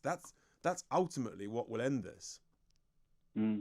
I think the vaccine's just a vehicle, isn't it? It's a vehicle to get people to adopt a vaccine ID, which then becomes a digital ID. And as we see it, a digital ID is any tyrannical government's go-to weapon of choice. So it's a hard push to get everyone to vaccinate, and actually it's also to make people who are vaccinating and complying angry with those who don't take the vaccine and comply, because they've essentially got to allow us to be excluded from society, which from going to restaurants and stuff like that. So. Which Richard is appalling, because it's so divisive, when actually we can bring people together by saying, look, it's your choice, it's your bodily autonomy, but actually the way to bring people together is to get people to focus on the treatments, the next line of defence behind the vaccines. It's like a football team. Most of us, the attackers, that's just daily lives. Like the midfield is like the vaccines, and then the defenders. And we all know the names of great defenders in football teams. The defenders are the treatments. And that's how I see our way out of this. Richard, thank you very much for those thoughts. I think we've got Gemma in Lichfield. Gemma, are you there? I'm here. Hi, what would you like to say? A little bit annoyed with Tony Blair. Did you ever vote for Tony Blair, Gemma? Once. Yeah, once. Big intake of breath, I can hear that. It's all right. I actually didn't take a breath. It was okay for a bit. No, it was a long time ago, and it was all right for a bit. Yeah, but then I moved to the other side of the world, and the opinion of him was not the same there. And so you think he's wrong to use the expression idiots? Well, you can use it in certain circumstances, like, for example, if you are in a play about pigs, or a pantomime, you can use it in that, arena. You can use it on a late-night radio show where people ring in whenever they feel like it. But you can't use it if you're supposed to be some kind of ambassador for peace in the Middle East. Suddenly call the decision of a person to what they put into their body, because they do that, an idiot. It makes him look like one, and it totally alienates every single decent Labour Party voter. Yeah, that's an interesting point. I mean, there are some people who are actively campaigning for Tony Blair to come back in some shape or form into Labour politics. I mean, would you welcome that, Gemma? No, I think they're probably from Insulate Britain, those people. So you think... Who are they? What, are they over like... Well, that's a good 83? Point. So you think Tony Blair's done? You wouldn't want to see him back in... I'm done with Tony Blair. You're done with Tony Blair? Yeah, he built a lot of schools, but he didn't staff them properly. Yes, that's right. Are you in education yourself? Teacher, yeah. So he built a lot of fancy schools, right? And a lot of like really sort of nouveau riche people thought, oh, wow, we've got some jobs building schools. But he didn't invest. He didn't like organically compost the brains of our children. So he produced a load of children that thought all their surroundings were amazing, but they didn't understand that they actually meant something and they had a voice. Yeah, that's right. I was quite involved in that academy programme in the early years. Building for Success? Some of the academies, some of the earliest academies through one of the academy moves. Gemma, thank you so much for those thoughts, Gemma, about Tony Blair. That was Gemma, who did vote for Tony Blair once. Coming up after the break, we're going to be speaking to Nick Buckley about helping the homeless at Christmas and a number of other issues. It's Tice Talk. It's Talk Radio. Talk Radio, a pig in a blanket of common sense. Listen on the app. And watch it live on your smart TV. It's a Common Sense Christmas on Talk Radio. Hello, I'm Julia Hartley-Brewer, and I wanted to wish you a very Merry Christmas. Let's face it, it can't be any worse than last year's.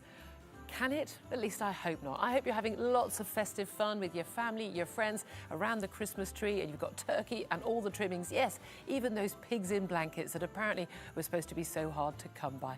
Reason re-engineered. Richard Tice on Talk Radio. Listen on DAB+. On your smart TV. From global current affairs to the issues that hit closer to home. Richard Tice. Fighting your corner on Talk Radio. Welcome back to Tice Talk. It's just after 11:30, and we're going to now be talking about this, festive time of the year when, we're getting back we're getting together with families. We're thinking about sort of what we're going to eat and drink and the games we're going to play and all that with the Christmas tree. But actually, we have to think also about those, who haven't got any of that, who are living rough, living on the streets, the homeless, for whom, every day, every night, is a cold, difficult, anxious struggle. And I'm delighted to be joined by Nick Buckley, MBE, who actually was the founder of a charity, Mancunian Way, and has significant experience and knowledge in Manchester helping the homeless. Nick, a very good evening to you. So for many of us, this is a great time of the year, but for others, of course, actually, it's a particularly difficult time of the year. It's one of anxiety. It's very often freezing cold. Very often they're vulnerable to to sort of drug dealers and such like. What's the sort of what's the best way to help homeless if we come across homeless people on the street? And how significant a problem is it compared to previous years as we approach Christmas this year, Nick? Thanks for the invitation, Richard. Nice to see you. Homelessness, well, let's call it rough sleeping, because homelessness covers lots and lots of different things. So we're talking about rough sleeping, people sleeping on the streets. That has dramatically increased over the last 10 years. I used to run Manchester City Centre for the council, and at that point there, we had 17 rough sleepers in Manchester City Centre, and we knew them by their first names. Roll on, just before COVID, and we had anywhere up to 250 people living on the streets in the city centre of Manchester. That's how bad it got. The figures of the last 18 months, I don't know. COVID has ruined everything. So the issue is dramatically increased. Now, if people want to help, and people should want to help, that's really is the issue, is the vast majority of people think they care, but really don't care. They just don't know they don't care. If you see somebody sleeping rough anywhere you live, it's the council's responsibility. So Google the council, get your phone out, Google the council, look for homeless services, and there'll be a telephone number there where you can report that person to say they're living in a tent behind these bushes on such and such a road. That's really all you can do there and then. There is no silver bullet. There is no simple way of doing it. These people are broken people. They've got severe mental health issues compounded by drug addiction. And a meal deal isn't going to solve their problem. A couple of quid to buy some alcohol or drugs isn't going to solve their problem. They need professional help. And how responsive in that situation would, for example, Manchester Council be? They wouldn't. It's appalling. And it's the same all over the country. And the reason why it's appalling is because the councils do not have a duty of care. They only have a duty of care if the temperature drops below zero. And then they have a duty of care, a legal duty of care. So up to that point, it's only what the council want to provide. And basically across the whole country, they provide hardly anything. It's a disgrace. And the people who are really to blame for this are me and you. It's the voters. Because we don't hold our politicians accountable. We allow our fellow citizens to live in squalor and die on the streets. Do we take a knee for them? Do we have a march? Do we do a protest? We do nothing, and it carries on. And Nick, at the beginning of the COVID crisis, actually, there was a significant move, wasn't there, by councils up and down the country. And as I think I recall, in a sense, they actually rented hotels that weren't being used for anything else in order to, to help rough sleepers, homeless, into those hotels. What happened then? Because that sort of seemed like, some form of progress. What happened after that, and how come it slipped back? Because it was funded by national government, and once national government said, we're not funding this anymore, they all got kicked out of the hotels, and that was the end of the project. And who was managing it? I mean, was it managed by charities or was it managed by councils? Councils. It was the councils. So almost everybody came off the streets. So they hired whole hotels because the hotels were empty. So they would take this project because it paid some bills. People were there. We then managed to get people who could do drug work, mental health people in there, and some good work was done in those hotels by the council. So I want to give the credit to the council there. They did some good work because it was all contained. They got fed at the hotel as well. But once that money ran out, the councils all went, well, we're not spending our money on this. We've got other projects we want to fund. So they all left the hotels back onto the streets, and any good work that was done, the vast majority of that good work then just fell apart. You can't fix these people in a couple of days, a couple of weeks. Some of these people are going to need help and support for the rest of their lives. Sure. So it's essentially, it sounds like that actually the opportunity, when people have been put in those hotels, the opportunity to work with them and to reduce their addiction, to help them over the short to medium term, that opportunity wasn't taken advantage of and was missed and essentially was let slip. Is that right? Absolutely.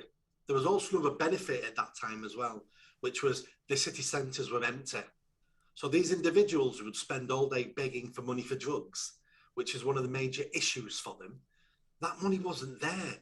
So they were in a better position in those hotels to accept help and support because there was nowhere to go. They couldn't go out begging for drugs. So it was just a perfect opportunity to really have a good go at solving this problem. And it just wasn't long enough. The money wasn't there long enough. Yeah, Nick, it sounds like a wasted opportunity. I'm going to change tack, Nick, to talk about a different form of waste. An extraordinary article in today's Daily Telegraph about the increase in food waste around about Christmas time. The headline is mind-boggling. 2 million turkeys to go to waste this year. Alongside 2 million turkeys, 74 million mince pies and 100 million Brussels sprouts are expected to be binned this Christmas, according to research, which is a huge increase on just 6 years ago when a mere 263,000, I don't know how they make it so accurate, turkeys and 7.5 million mince pies. I'm addicted to mince pies, I have to tell you.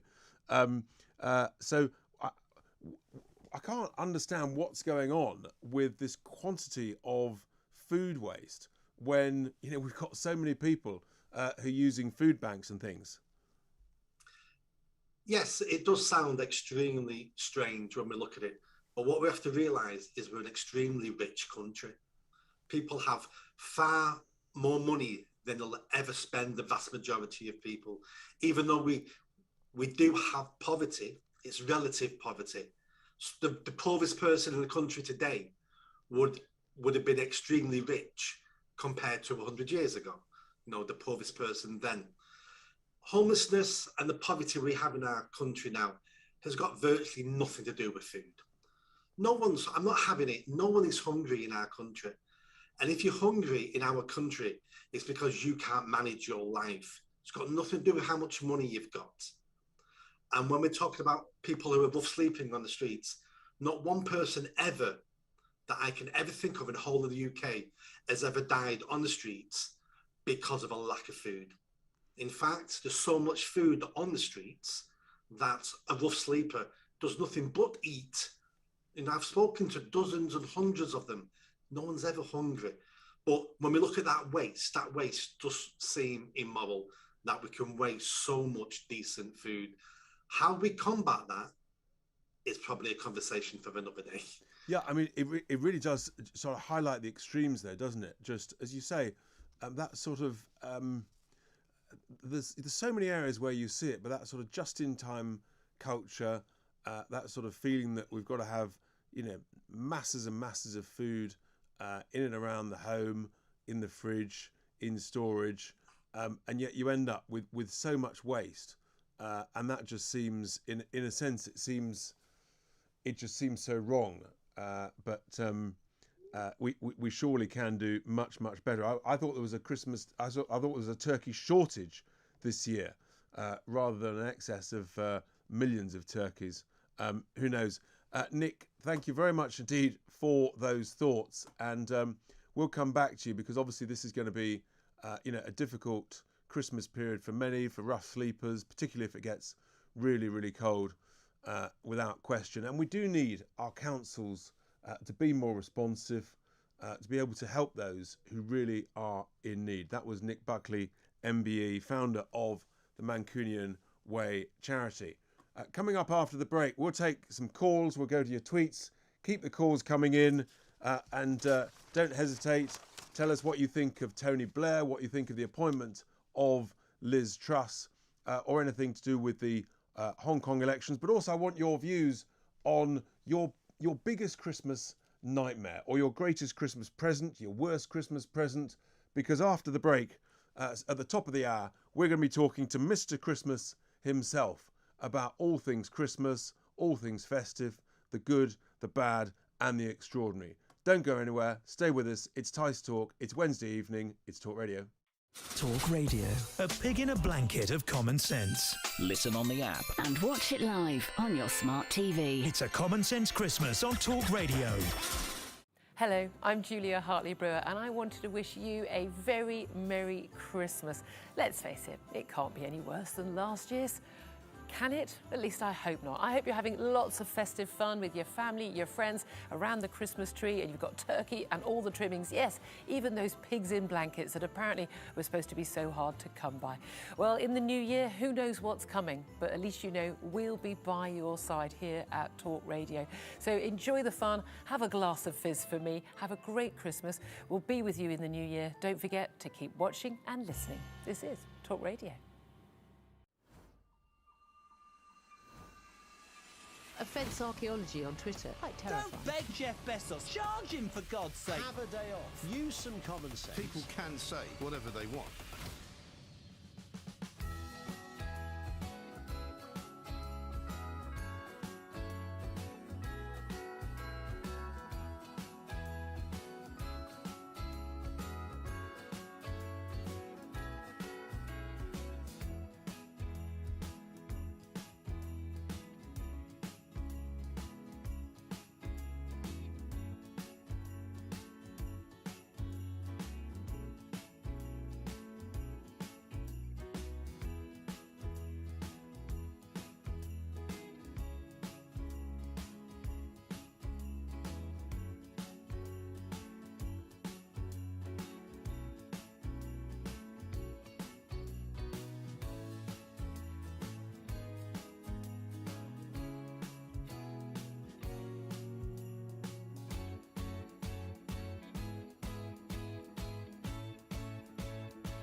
Talk Radio, a selection box of common sense. Talk Radio.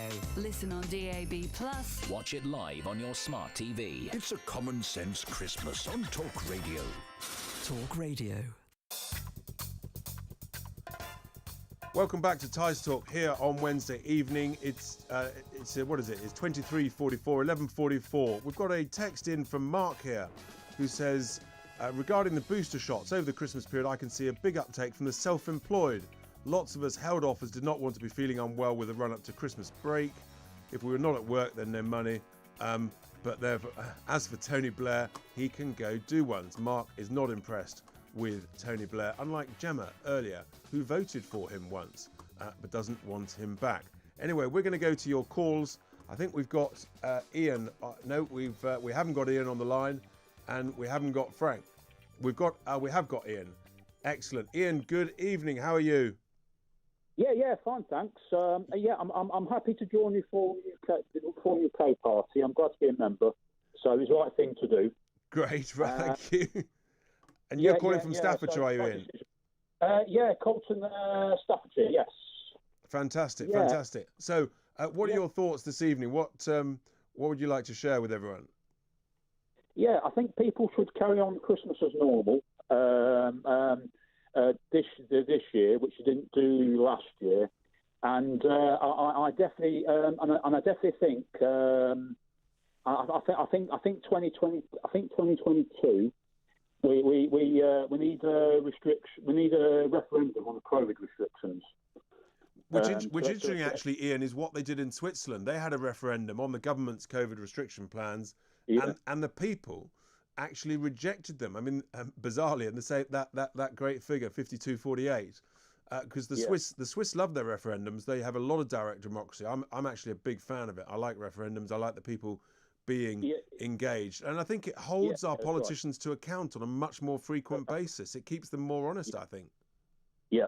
That's right. That's why I've stuck to Reform UK, because it's the party for referendums as well, and we need to, we need to move away from. I think that's the way to end COVID. I think, and just abolish the NHS, and then we abolish SAGE as well. So we do need to move away from COVID. Hang on. We can't abolish the NHS. We just need to reform it, Ian. Reform in a different way. I would certainly be interested in dramatically changing SAGE or abolishing it and starting again, perhaps with some real virologists and epidemiologists as opposed to nudge behavioural scientists. I mean, without question. So, you think? Actually, it sounds like you're with me that we should keep calm and carry on, and that actually they keep calm and carry on. What do you call the Britishness of that? Yes, definitely. Well, the point is, Ian, that actually the data coming out of from the Omicron variant is showing that it's as we expected. It's as they saw in South Africa. It looks as though it is milder. There appear to be less hospitalizations, less severity, and therefore, yes, it's right to monitor it. But actually, leadership is all about giving encouragement and confidence and self-belief to people, as opposed to scaring people absolutely witless, which is no way. It's just no way to run a country. But it really isn't. And yet you see these leaders all over the place. I was much more encouraged by the governor of Florida, DeSantis. We need to look at the Florida model. He actually put it in law that vaccine passports were banned. No one was allowed to use them whatsoever, and that's proper confident leadership. And actually, if you look at Florida's COVID data, it's no different to some of those other states across the US who locked down absolutely hard and had similar data, or even worse COVID statistics than Florida. Because I think the Republicans have got something right, and I think Reform UK and the Claim Party could have inspiration from that. I think for 2022.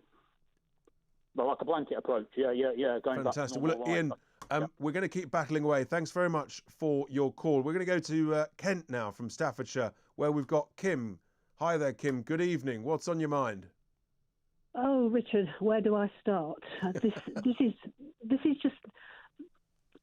people not looking at the bigger picture, not seeing what's happening right under their noses. We're all being told that we may or may not be placed under restrictions. We're listening to endless contradictions in the rules.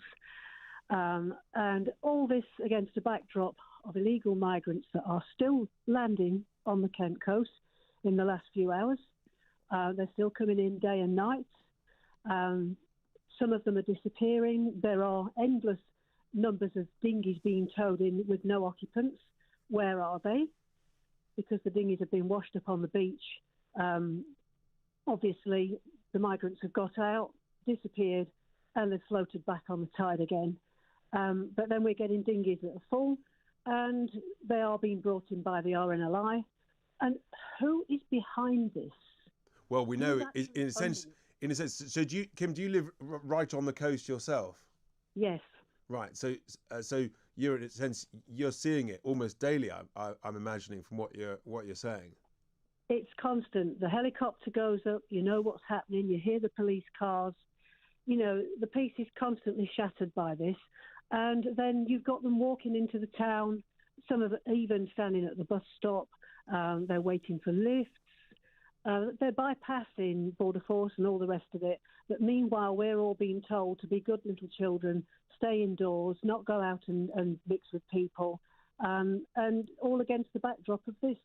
It looks like a bigger plan. Well, I'm not a conspiracy theorist. No, I mean, the reality is, of course, Kim, it's about the money, isn't it? I mean, the people smugglers are plying this vile, dangerous trade because there's so much money involved. Whether it's £3,000, £4,000, £5,000 per per person in the dinghy. That's the reality. So it is a multi-million-pound business every single day, and that's why they've now found ways, isn't it, to be able to continue this vile trade throughout the winter, which clearly was not the case last year. As I understand, they've got bigger boats, slightly different shapes in order to cope with worse weather, so that they can keep earning the money throughout the whole of the winter. They're huge dinghies, and it has to be said the majority are young men. They look fit and healthy. Some of them look well fed. They're well dressed. They're wearing designer trainers. They're carrying smartphones. Where are they charging them?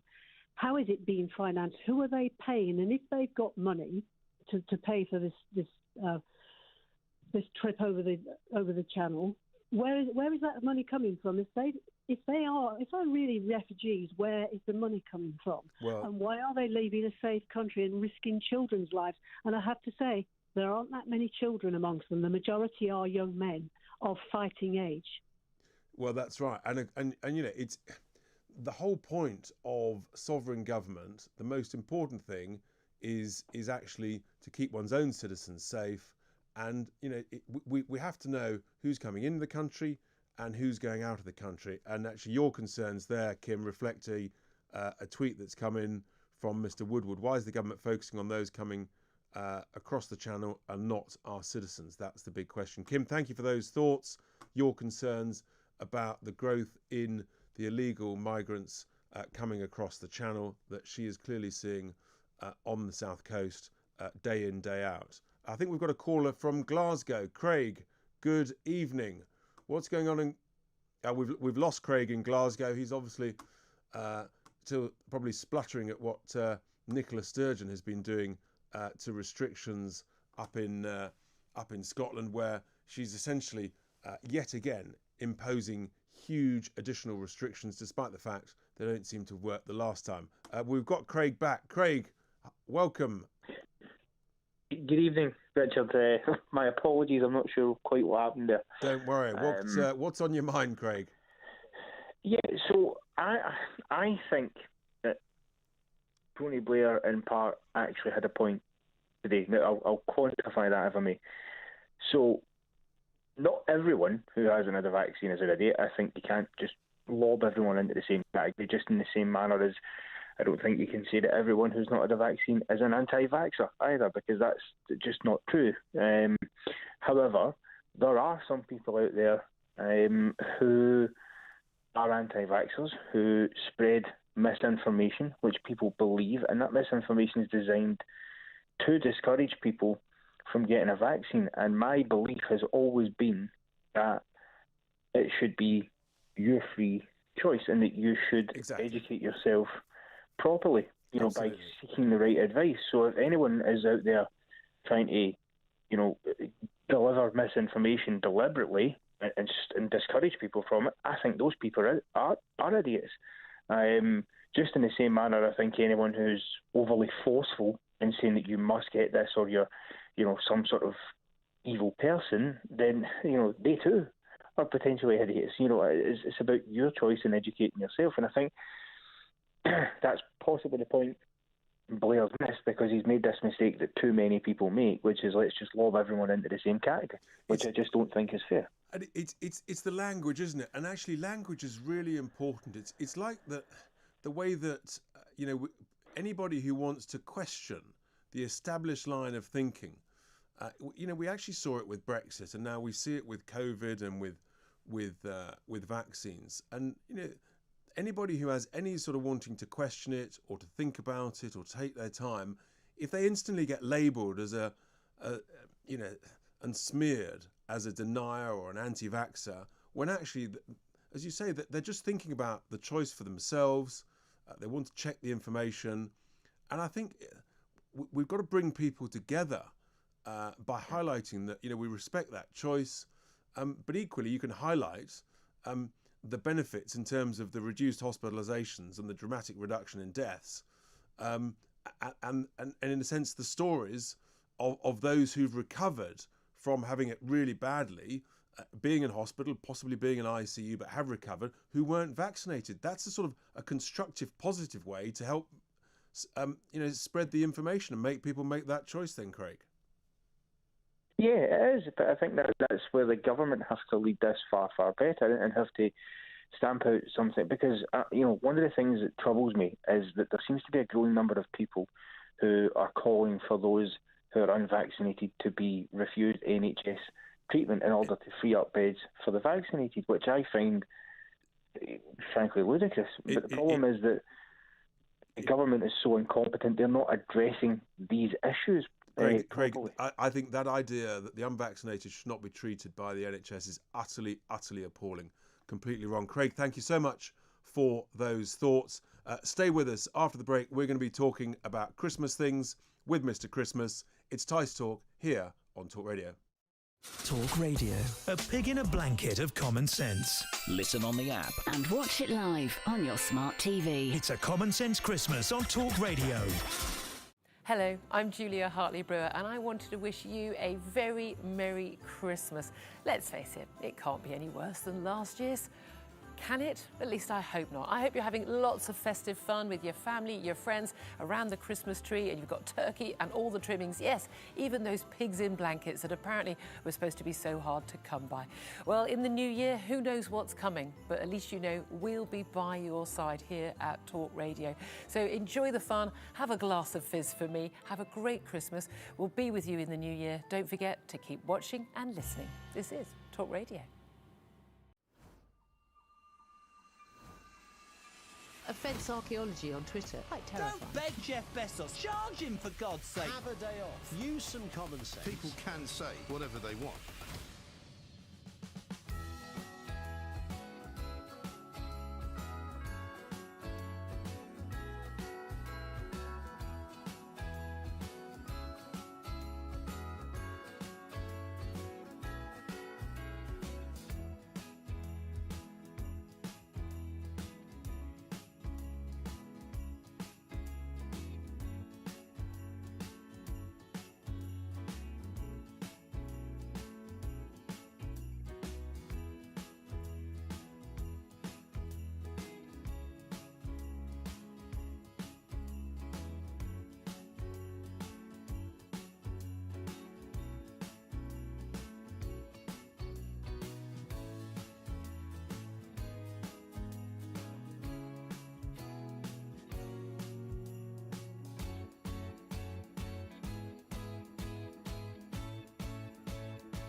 Talk Radio. Standing up, speaking out. Richard Tice. Powered by Debate. Take a chance with the Tice Man. Richard Tice. A man of impeccable pedigree. Richard Tice. Talk Radio. Welcome back to Tice Talk. It's the third hour of the show. It is just after midnight. We've had a pretty full-on time talking about a whole raft of things, but now we need to get focused as we get nearer the big day. We need to think a bit more about Christmas. And there's a number of things I just wanted to talk about. Firstly, Christmas crackers. Now, I want you to send me through, if you can get one or if you remember one, the worst Christmas joke in your crackers. But whilst you're thinking about that, also think about your worst Christmas nightmare, the worst family bust-up, the worst present you got. Give us a ring in this hour or text us, tweet us with some of those thoughts. You know, your worst present, the worst cracker joke, the worst family bust-up. That could be a bit of fun. But I was thinking about Christmas crackers. Where do they come from? Well, a bit of research shows that actually they were invented back in 1847 by the confectioner Tom Smith. And back then, they were sugared almonds in twisted paper. And what he did was he added some mottos and some love poems. Yes, some love poems.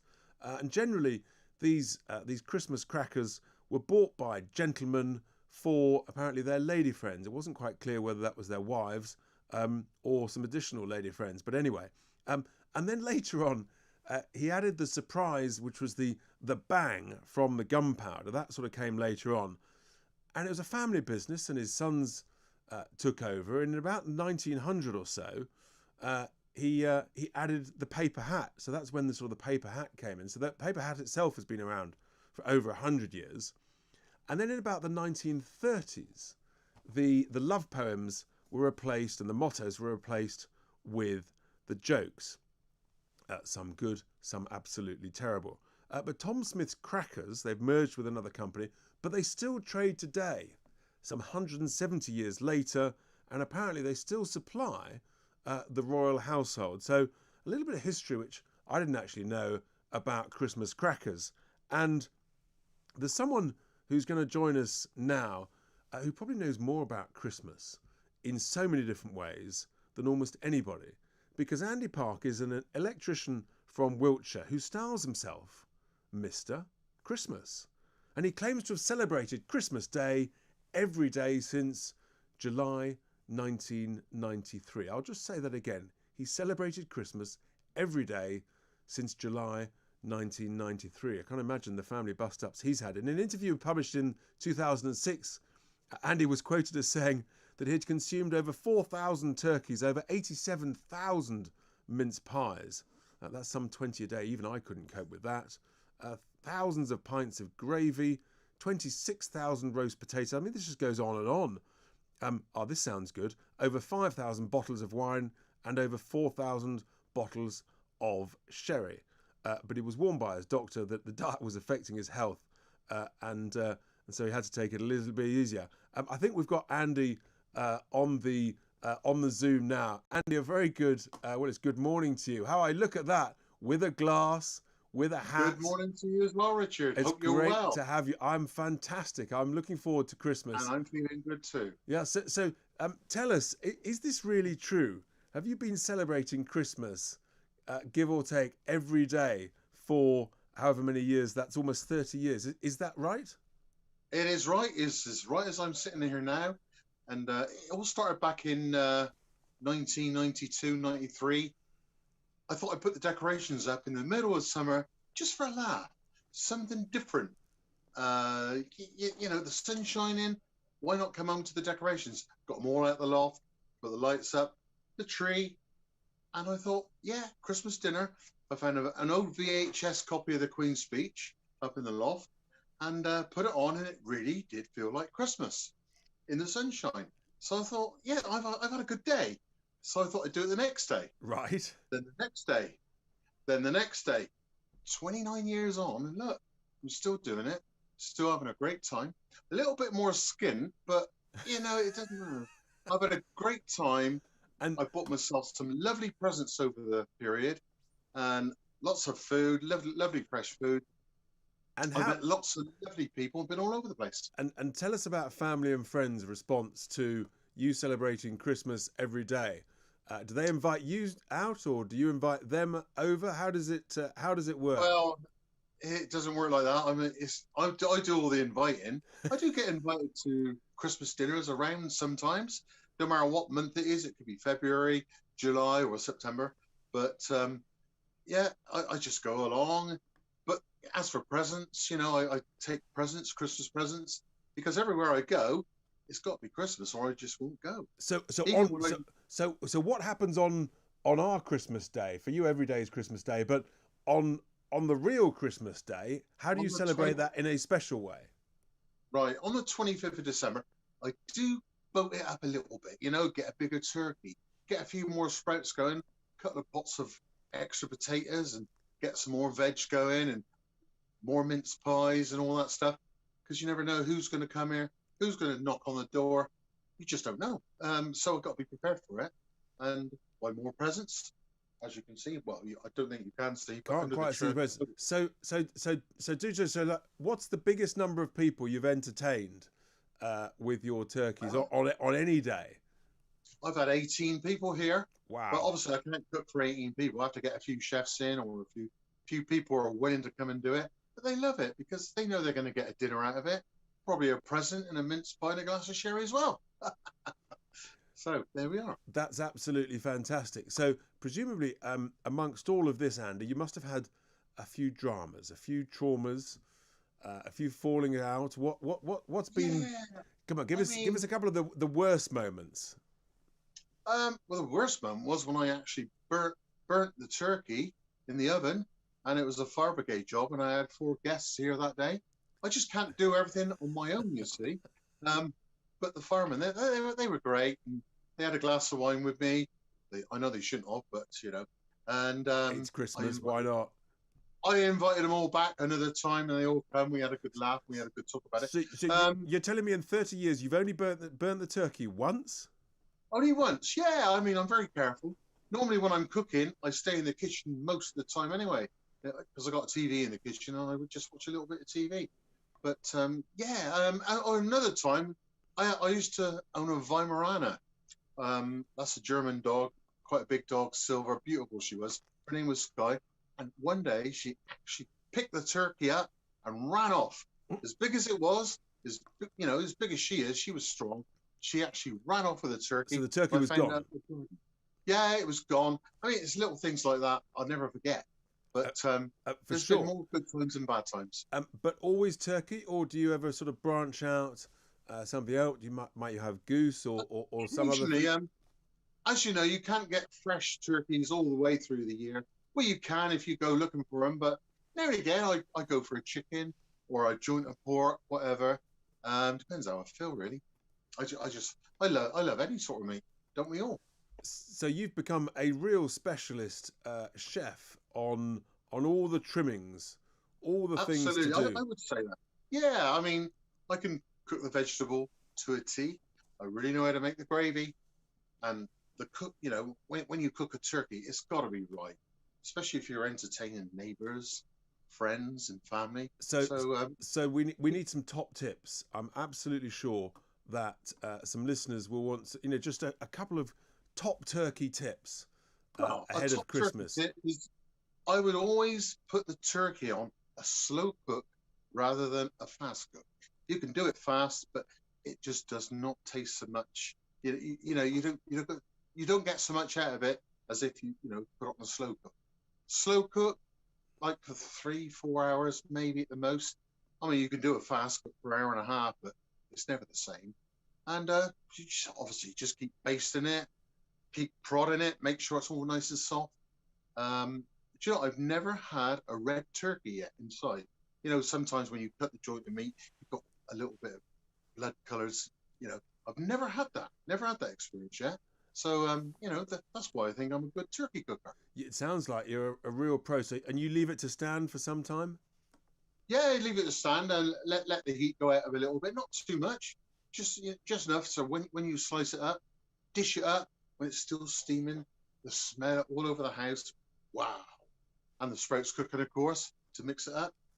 It's all right. Lovely. I love Brussels sprouts, but I have to say many children don't like Brussels sprouts. I mean, the number of Christmases that I've been to, Andy, where, you know, the children, they're sort of pushing it around and they're trying to hide it under something else and, you know, shove it onto the plate next door. I mean, what is it about Brussels sprouts? People, they seem to be like Marmite. You either sort of love them or hate them. It's almost a bit like Tony Blair.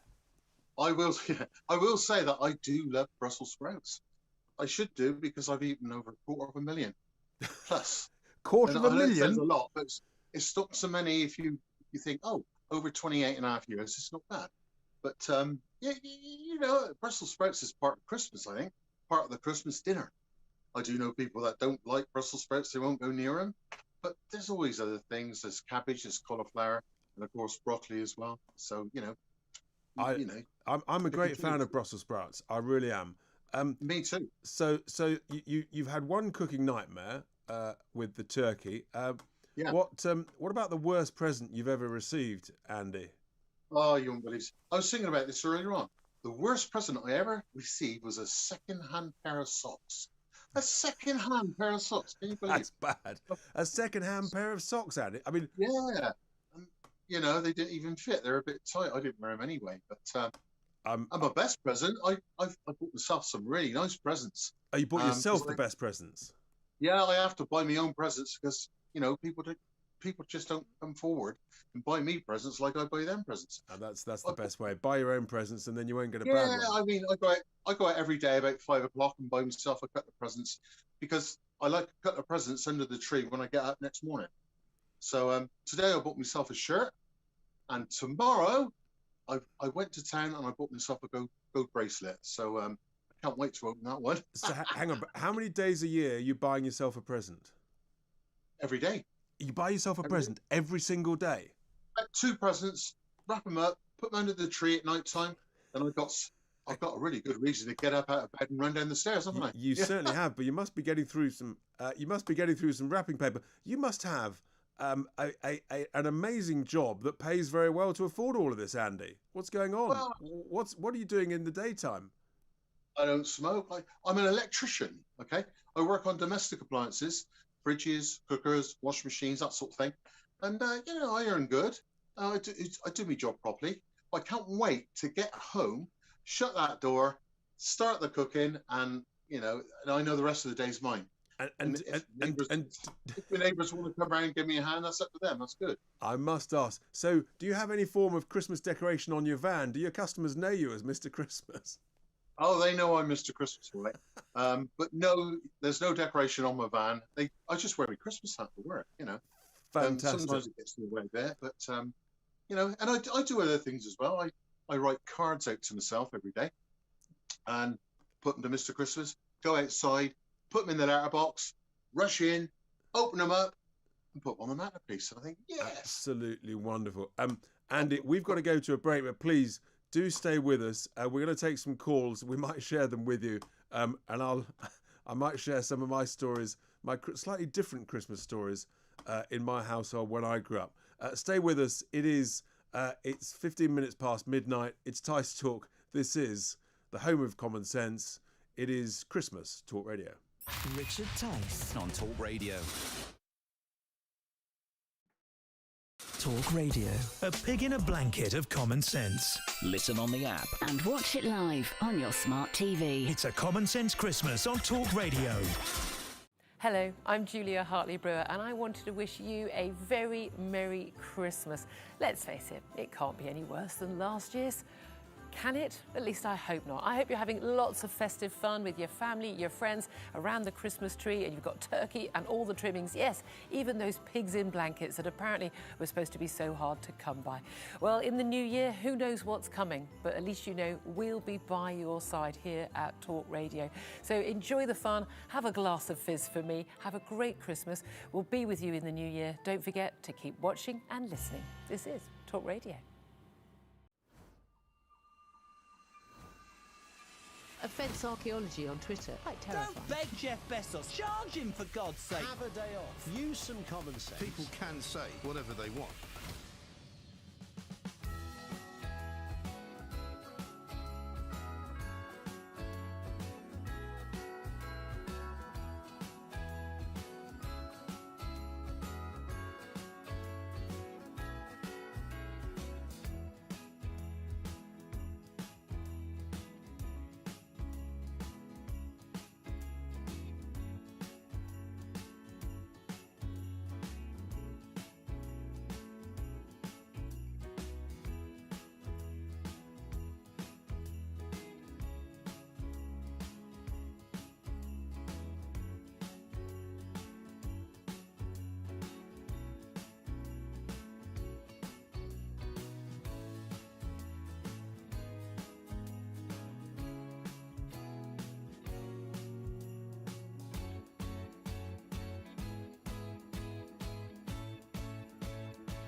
Talk Radio.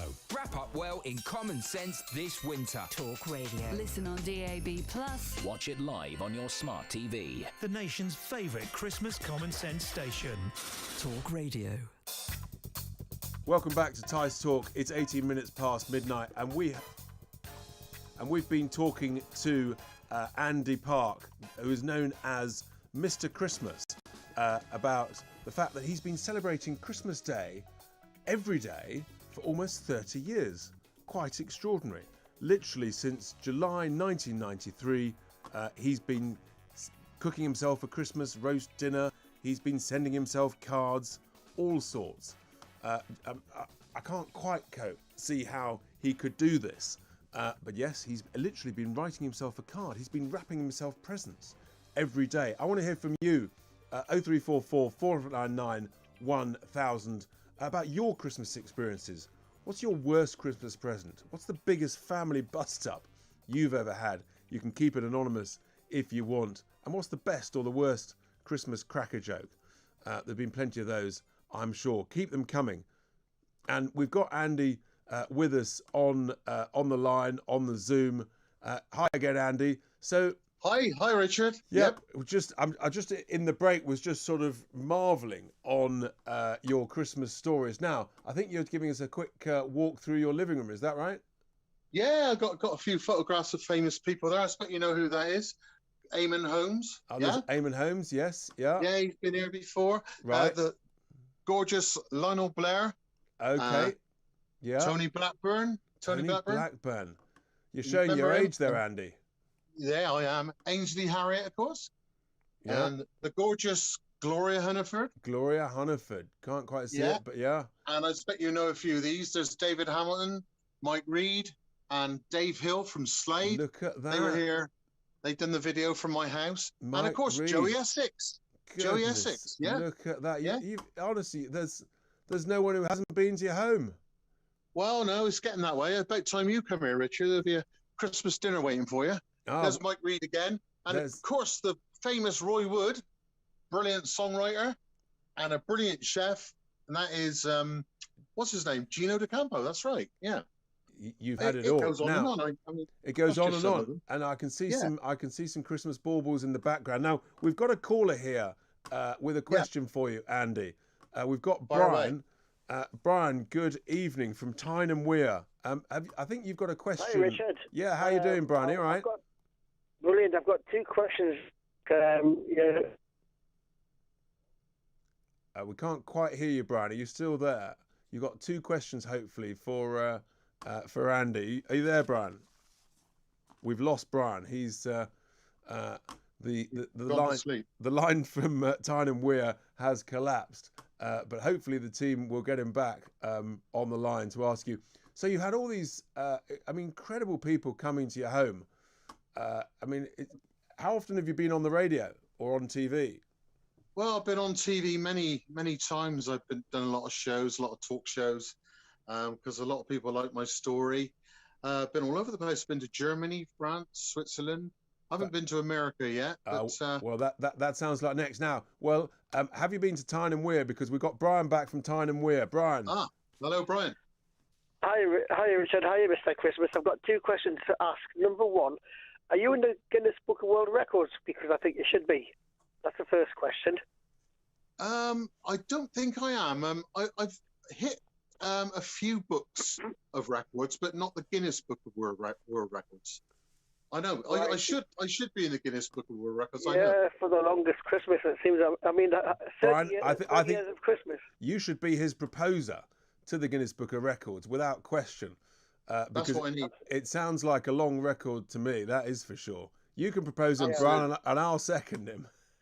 Absolutely. The other question was: have you found a Mrs. Christmas? By the way, have you managed to find somebody who will join you? Because I think you should have someone nice to live with you, some lovely woman. Yeah, I must admit I've had a few offers and haven't taken any up yet because for a woman to live with me, you've got to be able to cook a Christmas dinner every day, put up with Christmas music in the summer. You've got to do all the Christmassy things. You've got to watch the Queen's speech every day. I don't know a woman that would do that. Yeah, I bet you get lots of kids coming to your house. That'd be brilliant. You know, for young kids to come around the house. Yeah, do you know, I invite parents and the children here. You know, there's always a present under the tree for them. They're welcome as long as they're good. Absolutely, absolutely fantastic. I mean, Merry Christmas, Mr. Christmas. Well, that's right. Thank you very much. Same to you, Brian. Thank you so much for those. Brian, so what's your worst, before you go, what's your worst Christmas present? Have you got one, or your best? He's gone. We've lost Brian. I think he's gone again. Yeah, the thought of his worst Christmas present that killed and cut the line, absolutely, for sure. So no, I mean, Andy, it's not easy. I'm guessing you're probably not that easy to live with. You know, if we're all honest with ourselves. I will say, Richard, I'm laid back. I'm a bit of fun. I love a joke, and I would say I am easy to live with, but I don't think everyone would like to live with me because of what I do Christmas-wise, you know. And do you write jokes for Christmas crackers? I mean, that could be an additional source of income for you over and above the electrics. I tried that sort of thing. Yeah, I tried that sort of thing, but just didn't get anywhere. I write songs. I mean, I've always got records out. I've got a few records on YouTube. It's Christmas every day. That's what all that's about up on the TV screen up there. Look. And that's doing well. It's getting a lot of airplay, and you know, if anyone wants to go to YouTube, it's Christmas Every Day, Mr. Christmas. Look it up, and that's why Slade were involved. I see, right. Mike Reed came here and he said, "Do you want Slade here?" I thought, "Yeah, I'm sure." He got Slade down here, and Dave Hill, he was fantastic, and met Noddy and all that lot, and it was lovely. And do you make Christmas cards, or do you sort of franchise Christmas cards? You sort of. Yeah, I have my own Christmas card every year, and I'll just show you one of them. There's one of them there. I don't know if you can see that. Yeah, got that. Yeah, it's got a lot of celebrities on it, and they've all been here. And there's another one there. It's got the Dalek on the front. I always have them all printed up lovely and nice. You know, if you're lucky enough, you get one. But well, I'm going to work on that now. Talking of Christmas cards, Andy, have you seen the Christmas card that I saw in one of the papers today, which is the MI6 Christmas card, which they it's fantastic. It's they obviously send it, I don't know, to their staff or their friends or whatever. Anyway, this year their Christmas card, it's basically the James Bond logo. So you've got that sort of swirl of the barrel of a gun. And normally you have James Bond at the end of it, standing there with his gun. But here, there's no James Bond. At the end of the spiral rifle, there's Father Christmas in all his gear. There it is. Look at that. Oh, yeah, that's fantastic. Isn't it great? There's Father Christmas. And he's not holding a gun. He's holding a piece of candy. Yeah. What do you think of that? Lovely. That's good. Good idea. I'm glad it's not a gun, because that wouldn't be Christmas at all. No, exactly. It wouldn't be Christmas at all. But it's quite fun. There you are, you see. I'm amazed you hadn't thought of that yourself. Yeah, well, there you go. Putting ideas in my head. What time? So you design your own Christmas card once a year, is that right? I do, yeah. And I got a few sponsors, because I send 15,000 out. 15,000 Christmas cards, yeah. Hang on, you send 15,000 Christmas cards every year? And this year, I've been delivering them myself in the car because it's just so expensive. You imagine all them stamps. I mean, at 50p a time now. I remember when it was 12p and it was all right, but it's gone up. But, you know, that's what I do, and I've done it this year. You're showing your age. You really are. That's, you were 12p, yeah. I remember it as well. Goodness me. That's extraordinary. I think you've had better Christmases than I did when I was a kid. I mean, when you were a kid, Andy, what were your Christmases like? They were nice. Mum and Dad didn't really have that much money, but they'd done what they could for us. Because I come from a big family. I've got 3 brothers and a sister, and we've done our best to enjoy Christmas. And I got excited. I used to get up at 3 o'clock in the morning. Remember having a guitar for my Christmas present. Never forgot that one. And I could play a little bit of guitar, so I started playing it at 3 o'clock in the morning. You imagine how Mum and Dad felt then. Wow, 3 o'clock in the morning, Christmas Day. Wow, there you are. Yeah, I did enjoy it. Of course I did. Well, I mean, when I was a lad, Mum, she wasn't so keen on Christmas. It always used to be a bit of a chore. And I remember that she would use a grubby old bit of newspaper, and she would wrap up a tangerine or a piece of coal, and that would form the base of our sort of Christmas stocking. Can you believe it? You know, we used to get excited. Yeah, I've heard that before. Quite often I've heard people wrapping an apple up, or an orange, or a pear or something like that, because it's a Christmas present in the stocking, isn't it? It's good, you know. Yeah, I was always a bit more optimistic. I was always thinking there was going to be some little toy, some sort of James Bond gun, or some form of, I don't know, action man. But no, you'd get a sort of grotty old dried out tangerine. I used to like the balsa wood aeroplanes that I used to get. I was fascinated with that, you know. Give me something to build and go out and fly on Christmas Day. Out of mum and dad's hair, you know, they were happy, and so was I. Absolutely. Now listen, Andy, I want you to stay with me, because we've been working hard here in the production team, and we may have a splendid surprise for you after the break. Really? Yeah, absolutely. Okay. So stay with us. Get yourself another glass of sherry or whatever it is at this time of night. Oh yeah, champagne. Don't go anywhere. We're gonna come straight back after the break and keep talking to Andy with a bit of surprise. I hope you're enjoying Tice Talk. It is, of course, Talk Radio. Talk Radio, a pig in a blanket of common sense. Listen on the app. And watch it live on your smart TV. It's a Common Sense Christmas on Talk Radio. Hello, I'm Julia Hartley-Brewer, and I wanted to wish you a very Merry Christmas. Let's face it, it can't be any worse than last year's.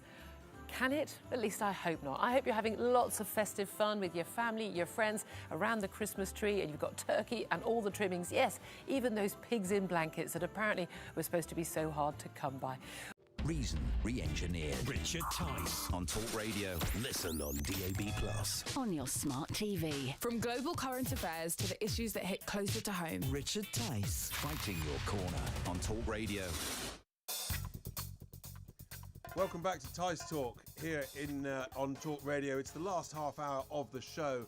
It's 12:30, and we've been talking to Mr. Christmas. Yes, Andy Park, who's been celebrating Christmas for almost 30 years. But during the last half an hour, we've also found, we've been doing a little bit of extra work, and we found, yes, Mrs. Christmas.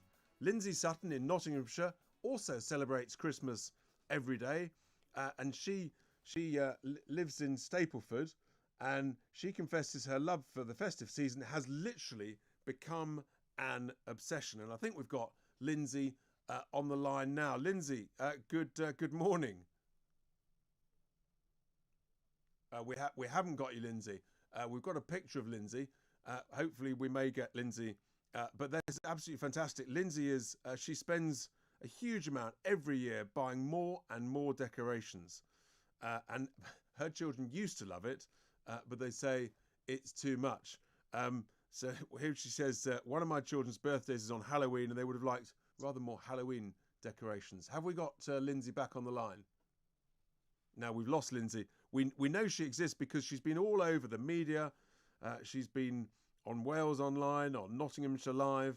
We've been working hard for you, Andy. What do you think I know. So sorry, here she is. She's back. There's pictures of her. There's pictures of a video of her home, but we seem to have lost her. She starts in now here it looks, according to this, she does more work in September before Halloween, Susan. But she is, I think, like you, Andy, she's completely and utterly obsessed with Christmas. And how many trees have you got, Andy? I've got two. I've got one there. One in the conservatory. I don't know if you can see that, but right. They're lit all the time. They're lit all the time. God, you must have an electricity bill. I'm afraid to say that Lindsay, I think, outdoes you on this because she appears to have 5 Christmas trees. Oh wow! And have you got an inflatable Santa Claus? No, I used to put stuff outside, but it deteriorates, especially if it's out all year. Within a few months, it just goes off colour, so I don't bother with outside. But I keep mine up all year round in my home. Right. I've got a and you must. I mean, how many Christmas films do you watch each year, Andy? Well, if there's any new ones out, I guarantee you I'll watch it. But I like The Great Escape, The Magnificent Seven, Wonderful Life, the real golden Santa oldies. Claus. I love Scrooge. Oh, that's brilliant. So that's 5 I just reeled off, and Yeah, I don't mind watching them over and over did. again. Yeah, no, absolutely. I mean, the thing was, I'm not sure my mum, she wasn't very good at letting us watch movies, but for me, actually, Love Actually is very much my favourite Christmas movie. Do you like that one? Is that on your long list? Yeah, I mean, I haven't seen it, but yeah, it can be on the list. I mean, anything Christmassy, I'll watch. Right, at any time of the year, without fail. Any time of the year, yeah. In fact, Richard, I think you ought to come here for Christmas dinner. It just made me wind up, yeah? Yeah, that sounds like an invitation, because I have to tell you, I mean, my mother, bless her, she's no longer with us, but for her, Christmas really was a bit of a chore. She would put the Christmas tree up, Andy, about 1 week before Christmas. Oh, right, a lot of people do. Yeah. And she would take it down, but she would take it down within 3 or 4 days after Christmas, it was gone. And we'd all give her sort of presents, and she knew a lot of people like you, not quite 15,000, and she'd literally get hundreds of cards, and they would still be unopened in about the second week of January. I mean, it was extraordinary. Wow. Yeah. I know quite a few people like that, and it's the way you are. It's the way what way you want to do it, isn't it? It is. As she got a bit older, and I had kids and things, and so Mum came round one Christmas to us, and she arrived at about sort of 12 o'clock at midday, and drove up. She drove into the drive, and opened the door, and she got out the car, and I said, "Happy Christmas, Mum," and she replied, "Is it?" She was sometimes not thrilled about Christmas, but yeah, there we go. I think you have better Christmas presents than I got. It sounds to me, the coal and the tangerines, and Yeah. I've seen it all, but yeah, I mean, a tangerine in your stocking is great, but I don't know about a lump of coal. I wouldn't get excited over that, but No. There are other things like that, similar, what you can do. Exactly. So is there anything else, before we finish, Andy, what else have you got that you need to sort of help us with? Any other sort of Christmas tips, top tips for my listeners? Yeah, one good tip about financial side of it all. Wait till the 6th of January. Go out and buy all your Christmas presents for the next Christmas. Because you can get things like 2/3 off. Even decorations, even, all sorts of things. Anything Christmassy. They just want to get rid of it all. And if you don't buy it, you can get £1,000 worth of stuff for about 200 quid. That's the money you're saving. That is a top tip for Christmas. Go and buy, Andy. That's fantastic. Thank you very much for that. Go and buy your Christmas decorations for next year on about January the 6th. That's of course if next year shops will still be open. I'm not so sure. Fingers crossed. Fingers crossed. Who knows? Andy, great to chat with you. I've loved hearing your stories. Utterly amazing. I'm sorry we nearly got you introduced to Mrs. Christmas, but there we are. You must look her up. Try and connect with her, because it sounds as though she's as keen on Christmas as you are. That was Andy Park, electrician from, where was Andy from? He was from Wiltshire, who has literally celebrated Christmas every day since July 1993. I think that's a bit much personally, but there we are. Give us a call, 0344 499 1000, with your Christmas stories, your best moments, the worst moments, the disaster, the relative who's driven you absolutely bonkers at some point during Christmas Day, or who's come to stay and has, just generally talked too much, or told you how to cook your own Christmas dinner. I mean, is there anything worse than that? A busybody who comes into the house and tells you how to do everything in your own home. Think about it. Don't hesitate. Give us a call. Send us a tweet. Send us a message. 0344 499 1000. It's Tice Talk. It's Christmas. It's Talk Radio. Talk Radio. A pig in a blanket of common sense. Listen on the app. And watch it live on your smart TV. It's a Common Sense Christmas on Talk Radio. Hello, I'm Julia Hartley-Brewer, and I wanted to wish you a very Merry Christmas. Let's face it can't be any worse than last year's. Can it? At least I hope not. I hope you're having lots of festive fun with your family, your friends, around the Christmas tree, and you've got turkey and all the trimmings. Yes, even those pigs in blankets that apparently were supposed to be so hard to come by. Well, in the new year, who knows what's coming? But at least you know we'll be by your side here at Talk Radio. So enjoy the fun, have a glass of fizz for me, have a great Christmas. We'll be with you in the new year. Don't forget to keep watching and listening. This is Talk Radio. Offence archaeology on Twitter. Quite terrifying. Don't beg Jeff Bezos. Charge him, for God's sake. Have a day off. Use some common sense. People can say whatever they want.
Christmas on Talk Radio, the Three Wise Men station. Listen online. Watch live on your smart TV. It's a common sense Christmas on Talk Radio.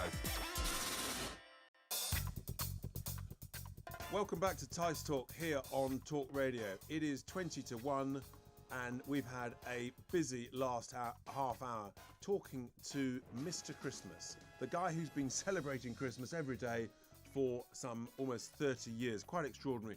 We thought we'd come across Mrs. Christmas. This guy has eaten thousands of turkeys, unbelievable, and literally hundreds of thousands of Brussels sprouts, mince pies. Heaven knows what his doctor said about his diet, but there we are. That was Andy Parks. He does actually, we had a tweet in, saying, from Ali saying, does the Christmas guy have a job? And of course, actually his job is, he's an electrician. He repairs electrical goods through the day, and I think all his customers know that actually he is Mr. Christmas. I think we've got a caller, Simon, on to just to talk about this and other things. Simon, are you there? Yeah, I'm here. How are we doing, Simon? So, Christmas. What's your? Have you got a Christmas story, a Christmas shocker you want to share with us in terms of the worst present or the worst row with a relative before we talk about anything else? Well, there are many things that have been bad in my Christmas times, but I must say over the last 4 or 5 years, everything's been perfect until now. Oh, lucky you. Yeah. Well, you know, I mean, my worst Christmas gift would be Chris Whitty informing the UK that there's a lockdown for the next 5 weeks. That's the worst scenario. I think, that would be, in a sense, I think that's probably worse. That's the worst scenario for all of us. Then, of course, they never really say it's 5 weeks. They always say it's 2 or 3 weeks, and then we'll have a review, don't they? Well, yeah, I was basing my estimation on what I've experienced so far after the last 21 months. I mean, it's incredible to think how long this has gone on. The original slogan, of course, was 3 weeks to flatten the sombrero. Do you remember that one, Simon? Yeah, exactly. Or 15 million jabs to free everyone. Yes, that was... So I actually checked that out, Simon. That was on the Mail on Sunday between Christmas and New Year last year. 15 million jabs to freedom. An article from Rishi Sunak saying that, 2021 was going to be a great year, would be freed up by sort of whenever it was, mid-February time. And here we are. And it's about 125 million jabs later, still counting. And what we've learned, haven't we, Simon, is that actually the vaccines, they're not going to lead us to freedom, are they? In a sense, it's something else because we're still vaccinating, we're still boosting, and we're still restricted and going even more restrictions. What we've learned is the vaccines work, but not 100%. And in a sense, we never expected them to work 100%. I think what it almost feels like we were somewhat missold, weren't we? Because we were told it was to freedom, and I think most people first time round thought that actually the vaccines would dramatically cut transmission and that it would basically stop you being infected with it. And of course, that's the big eye-opener. That's the big lesson that I think we've all learnt, isn't it? Exactly. And I think you're being a bit too kind on saying exactly what you just said. Well, we were all sold on this, and the government believed it's right. I think what we've seen in the news recently is that it didn't matter what we were told. The government and advisors believed something completely different because they behaved so differently. And in a sense, what happens, of course, is that the goalposts just keep moving, don't they? And originally, it's one thing moving the goalposts a few inches, a few feet, but actually the goalposts would move so far, they weren't even still on the pitch. They'd been taken outside of the stadium, into the car park, beyond the supermarket, and into a completely different county, it seems to me, from where we originally were. I think you're being kind, Richard. Still being kind. It's completely different country, actually, completely different continent is what I believe is where they were going. So if we look forward now to next year, are you optimistic that come the spring things will be any better, Simon? Honestly, no. Oh, that's because no one's rising up. No one is pointing out the way the information the general public is being given is different from the reality. Objective reality is not something this government believes in. They believe in subjective reality. And I am so cross, I can't believe how much. Well, it's interesting. Whilst you just annoys me. It's interesting actually. Just looking at Twitter, Simon. There's quite a lot of people across. There's one here that's come from someone who says, "Surely God created COVID. The question is which God?" And there's another one here which is, "Why are those in government during this pandemic? Why are they not thinking about the damage done to our children's future? Surely they should come first every time." And that's, I have to say, the complete willful ignorance of the damage to children's education, to their mental health, their anxiety. For me, that's one of the worst. It's more than that, because what people aren't understanding, you damage the kids, you damage our future, the future of this country. Completely. And that's the bedrock, isn't it? That's infuriating. It's absolutely infuriating. It's the foundation stone to the future of our country. You know, when you and I are long gone and our children, grandchildren, and I think that we've no idea the damage that's been done. I did hear a story, just an anecdote from a friend of a friend, Simon, just the other day, and they had a friend who had a child who's 3 years old in nursery, and in one class of 13 children, 13 3-year-olds, five of those children, those 3-year-olds, had some form of significant speech delay because they hadn't seen people's faces, their mouths moved behind masks, they hadn't had any social interaction. I mean, we've no idea what we've done to our children.